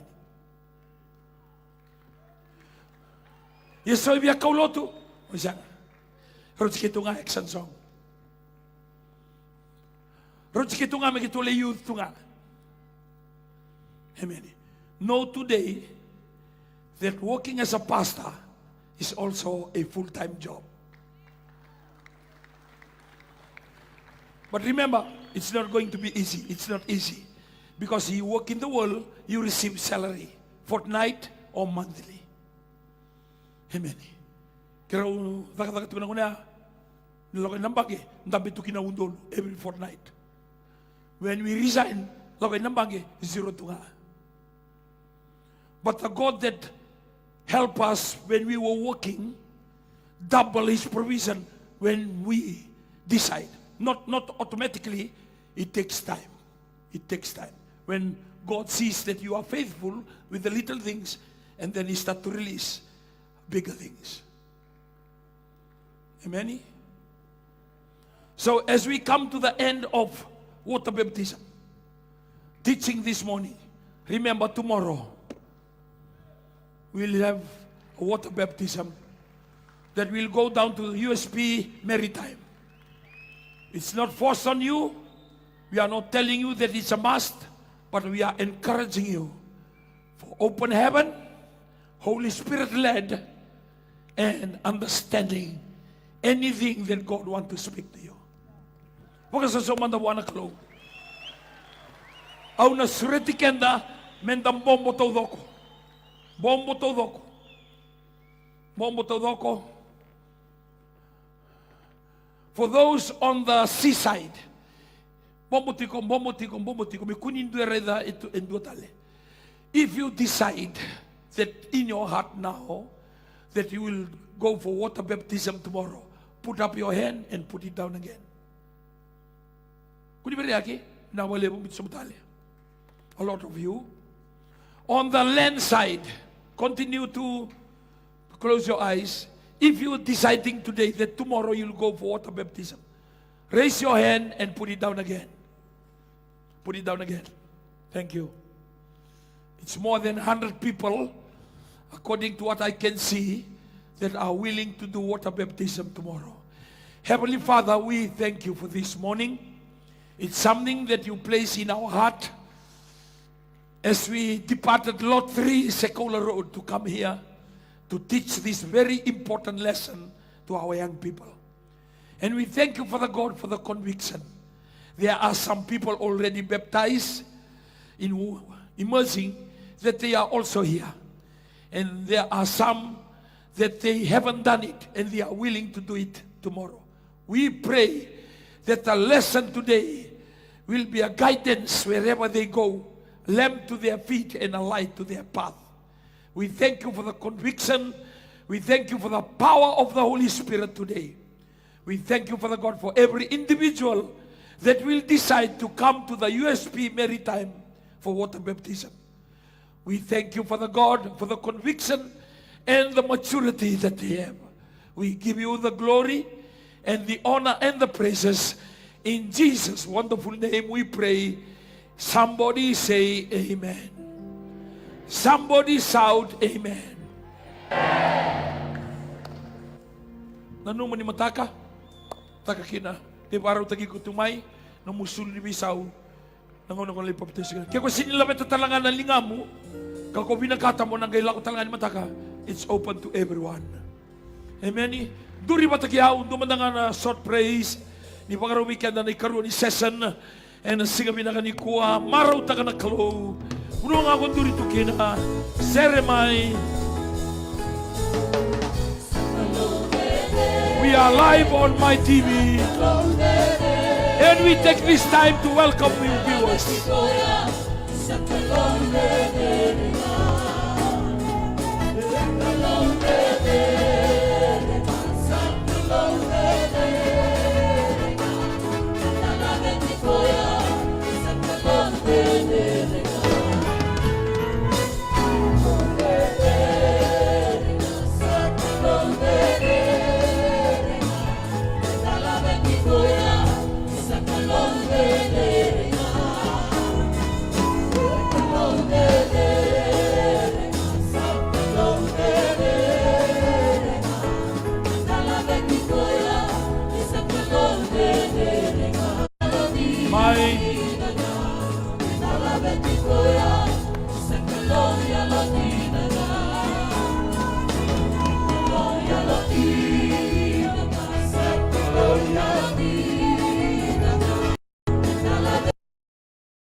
Hallelujah. Okay, turn to the person next to you and tell that person, I hope you understood baptism. I am blessed this morning with the teaching.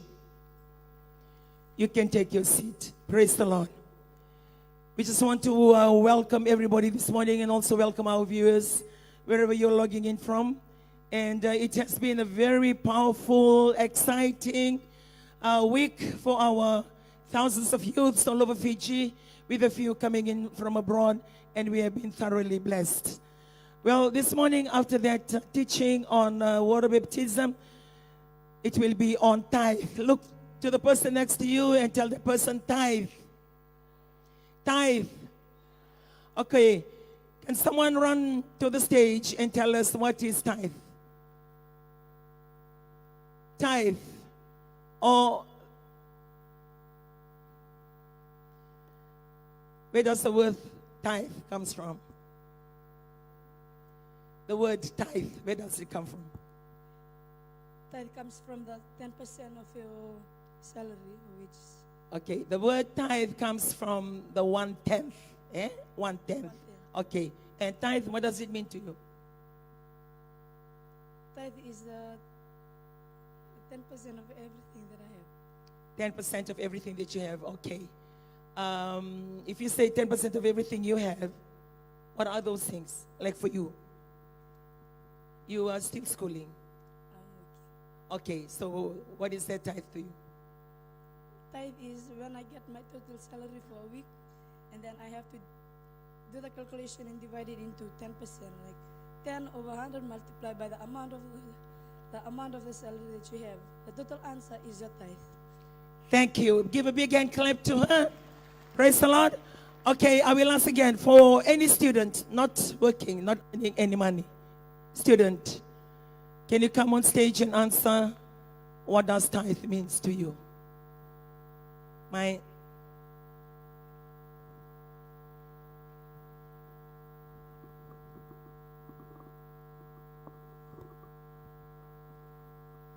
boy, move to the front. Okay, go. What is tithe? Dapat kinibal-balawi ko ni ko politiko. Dapat na kinibal-balawi ko na tithe sa Indo ni Katini. Na bal-bal Katini na. Okay. Na nanda was-was na ni Lawen na nanda kalo. Okay. Eu que ko politiko, kendo ko tumabi ko no spending, sa sanga no spending.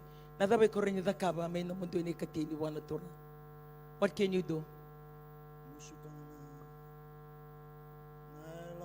Spending those to me, musik na nakena.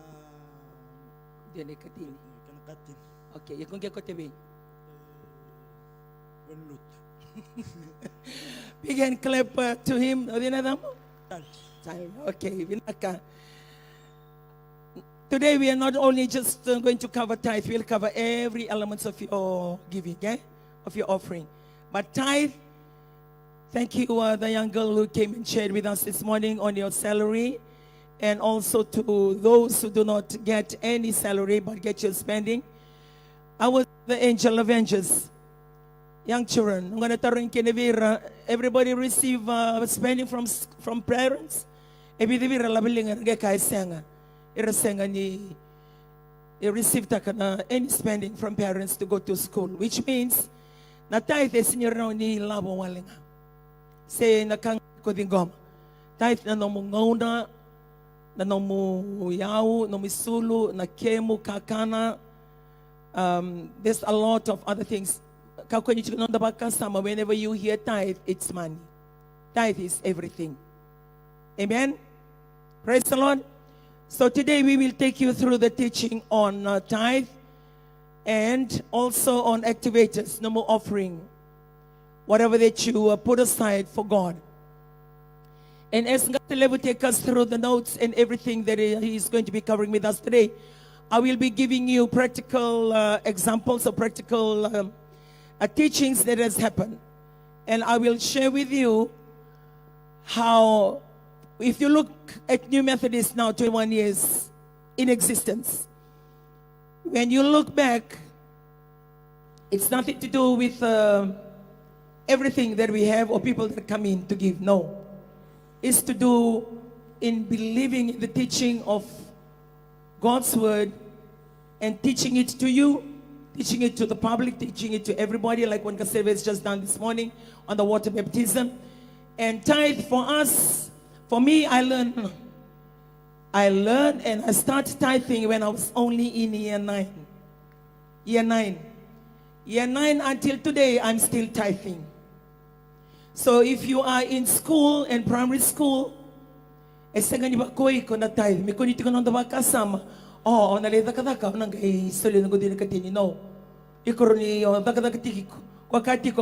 na flourish ni nongumbula ke na flourish ni kame meyado ke na mata bumale ke na sangalotu balet saranga na solika edo meniko sedakanga na solika na basanga daga muria sedakanga na solika ke roliuta kana sangalotu au se solikanga au se tithe onga sile mataganiko se sulenga na nona tithe. So tithe and giving is only applicable to the members or applicable to anyone who is willing. Yeah. Everybody. Whether you angaselebo angaselelai, whether you taltalangasi or taltalangoni.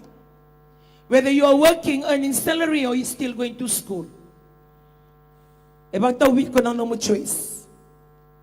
Offering and tithe applies across the board. When we start for the children at home, they have no choice. Everything given to them, tithe is taken out.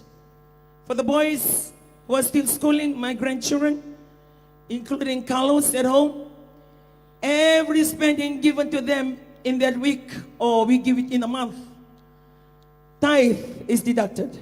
2 deductions I do. Tithe, saving. Tithe, savings is your choice, but tithe is the must. Yeah. For MMA, SB of Fear, SB Elijah and SB Tiare, when they were small, tithe was part of their lives. Tithe and save, tithe and save, tithe and save. So not only they save from their spending, I also put in money from my spare money into their saving account. When they reach the age of 21, then I'll tell them, okay, your saving now is what you want to do with it. For MMA, saving, collection accounts are 32,000 from child. So I'm going to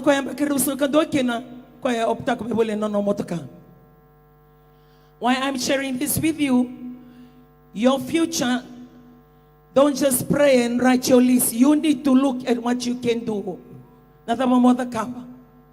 Mo activate ka kina na mo list mo, create ka kina na condition. You need to create the condition for God to be able to intervene and God to be able to bless and favor everything that you have written. We can na la kome na koro, ke tiko na tekte, tiko na nonda longa tapi, senda la ko i mamana i moitui, na kanga i ko rawatamay. Bita na kena diyo ni katini ko tabi na mo ulilu ni loto. So esenga ni labo walenga. Amen. So this morning, like what Gaselev said on the water baptism, we'll teach you the choice for you to do. That's your own choice. We will not force you. But it will be wrong for us not to teach you the right way of living and not to share with you what you can do to better your lives. When I met Gaselev, I've already been tithe. Year 9, okay, form 3, I'll start tithe too. Spending kede lak melingango out tithe. Labo kede out tithe. Hallelujah. Out tithe timaya, and then I met Gaselevo. Gaselevo's salary to Saredak. And I'm gonna look make when I met him, and I can go south in a week at $48. I was working at the hotel in Nandi. Then around, just started. I was only 16 years of old. I was 16 years of age. I was saying back at Tinkaono.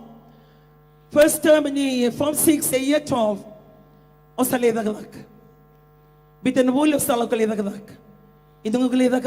was working, I was earning $48. Now when I look back, boy, that money is so small. $48 and $53 a week, depending. If I get a little bit more, it's $53. The standard is $48. But that $48 I saved, I married him when I was 18 years of age, 2 years later. Nangona kironga mama ukina usabolie na mateni nito motoka. Amen. Esenga ni mbimbi. The money that you receive or what you receive. And mbimbi na nomo onataka. Yeah. The teaching onataka. When you honor ikoro sarangani full time too. You can be not earning anything or nothing coming to you. But when you honor and when you do the tithe, it's amazing what God can do to bring about your prayer list compared to somebody who has been receiving a lot more than you but never tithe.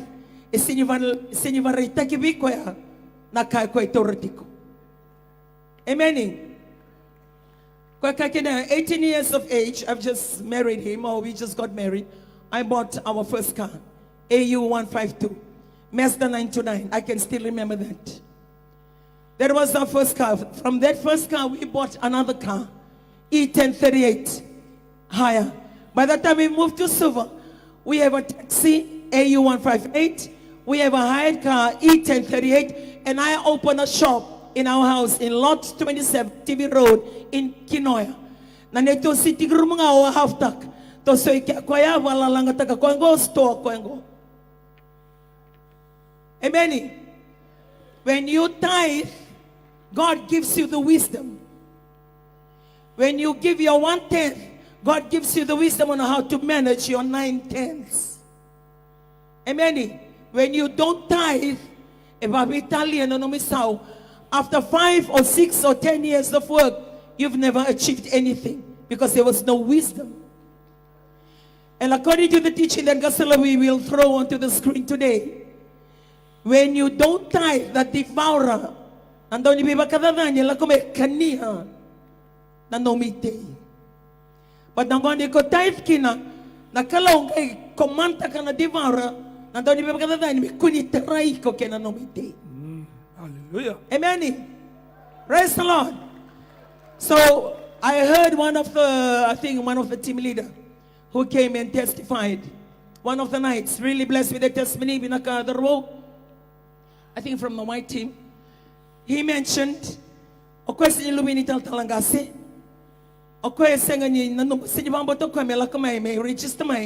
to be advised that he was going to be a team leader. But he shared, I always tithe. Got promoted. Team leader son. Tithe. Amen.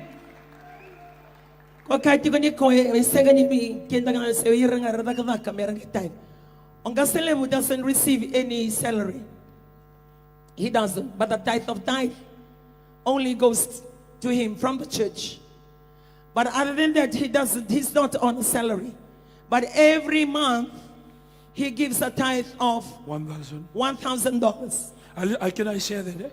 Because sa wala ka tikumay na first, yaon do binakatamo sila nung 1,000 kinaloto, nimberin tiga muna bula. Sa wala ka tikumay na first of na New Year, ausin do binakatamo ko ng bagay mo withdraw.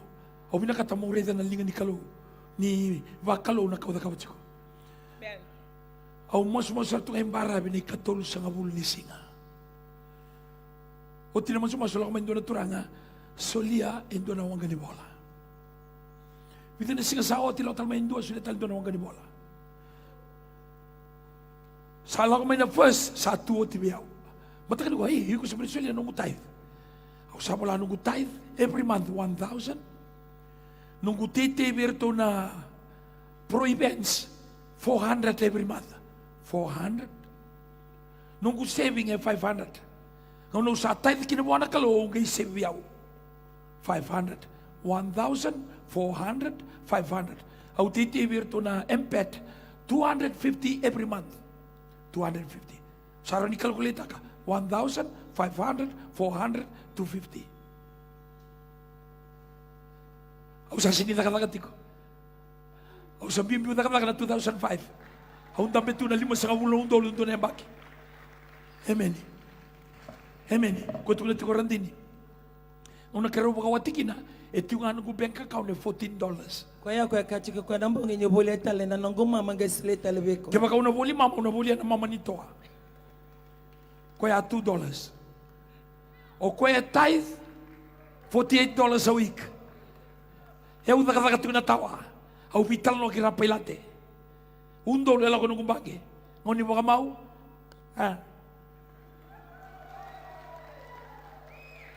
Kaya raw teach tagati ko, hindi na kayado. Amen. Walking in the control tower at that time is something big. Amen. Iata nga ilala, balatan na ba? Sa na tithe. $48 a week. Kaya ba ka mo nga, bulian doon ay tumuto ka. Bulian doon anggel may patulevo.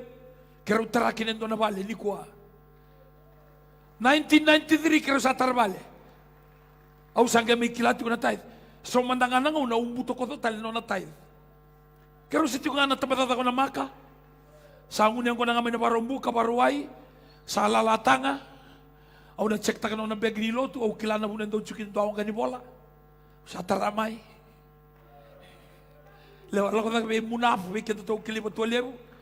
Oke sa nga na ko na munaf, la ko ni botu lebu ndo na bunan do tuki na ko na bole wala ka berto na wala no tu na Church of God, wala tu do akilo. Eu ni usala ko ni tu rara lebu. Eu ni usala ko tu a brown bag eta tu kanu kote. Na tithe ge musu ka bakan doya. Siklim bori si bono ni daka. Hemeni. So nanguna sapa ka re tel tu kura daka na bolta ko ni ulo ko tu ani o moten tu ni ngona. Ge mada tu na rua mada tu na tolu wala koloko li daka. Na tithe ge musu ka todo. Musu ka todo. Amen. Yeah, if you haven't done tithing, you need to start tithing. Amen. Tithe applies to anyone. Kaya kung sembere niyo no tithe, na mula ko go tabala. Wala na no mo notes, kaya baka chikong goro na mo notebook, wala. You must tithe. You must tithe. Balata na mo tithe, not only it brings things to your life, ay sulivi ko na favor ni kalo. Nakakedi ko taraeado. Na iko sengamando ni ko na doubt taka na kalo niyo ko rin na kabibi ko doon ka. Your exam results, your future, everything. It's like an investment. You are investing into your future. So, if you raise your hand and you say, oh, Auntie Rai, I don't receive any spending from my parents, then look around you. What else can you do? Your hours. Now, in a day, check what can you do to the things of God. If you belong to a zone or a worship center, there is things to be done. Go and offer yourself to do that. Kaya worship team, kaya do kukutanki. Say ko lang kamay ondo, bibabuli din ng item. Then give your life out there to do that. As your tithe, the tithe of your time, the tithe of your life. But everybody must be covered by the anointing and also the covering of that tithe. Amen. So we'll ask, okay, why tithe? Are we doing that? Or we have the I will do Malachi this. 3:10. I will do this if before this, because there's a lot of questions we ask. Yeah. Yeah? Do you have the Malachi 3:10, like the simplicity of just a tithe definition? Yeah, that's right. Okay. Then you'll come in. Okay. Dawili ka matamata, so we can have understanding. Rua tolu, I am the Lord, do not change. So you, the descendant of Jacob, our 12 tribes, are not destroyed. Ever since the time of your ancestors, you have turned away from my decrees and have not kept them. Return to me, and I'll return to you, says the Lord Almighty. But you ask, how are we to return? Will mere mortal rob God? But you rob me. But you ask, how are we robbing you? In tithes and offerings. You are under a curse, the whole nation. Because you are robbing me, bring the whole tithe into the storehouse, that there may be food in my house. Test me in this, says the Lord Almighty. And if I will not throw open the floodgates of heaven and pour out so much blessings that there will be not a room enough to store it. 11, I will prevent pest from devouring your crops, and vines in your field will not drop their fruits before it's ripe, says the Lord Almighty.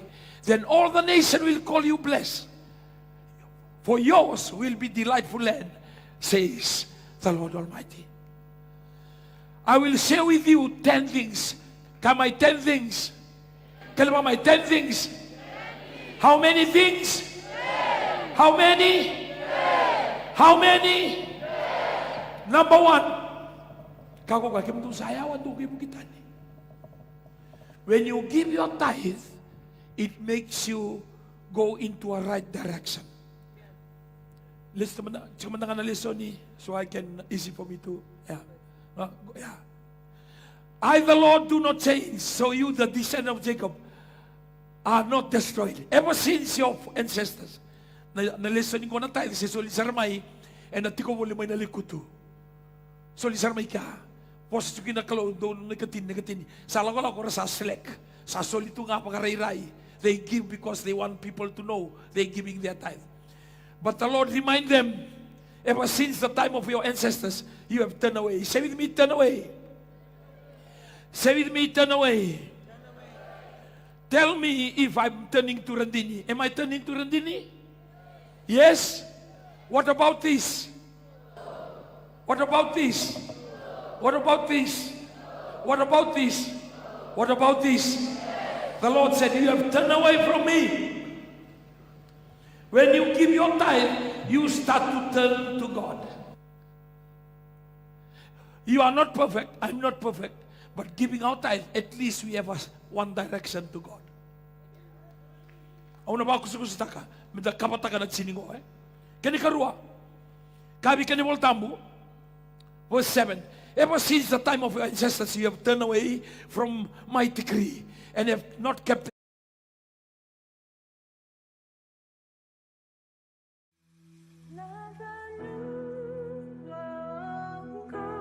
Nongu Chisu Nongu Vanua. Warotaka na New Methodist Christian Fellowship USA and a Radio Bulandovata San Francisco me County Kenda Vatamai.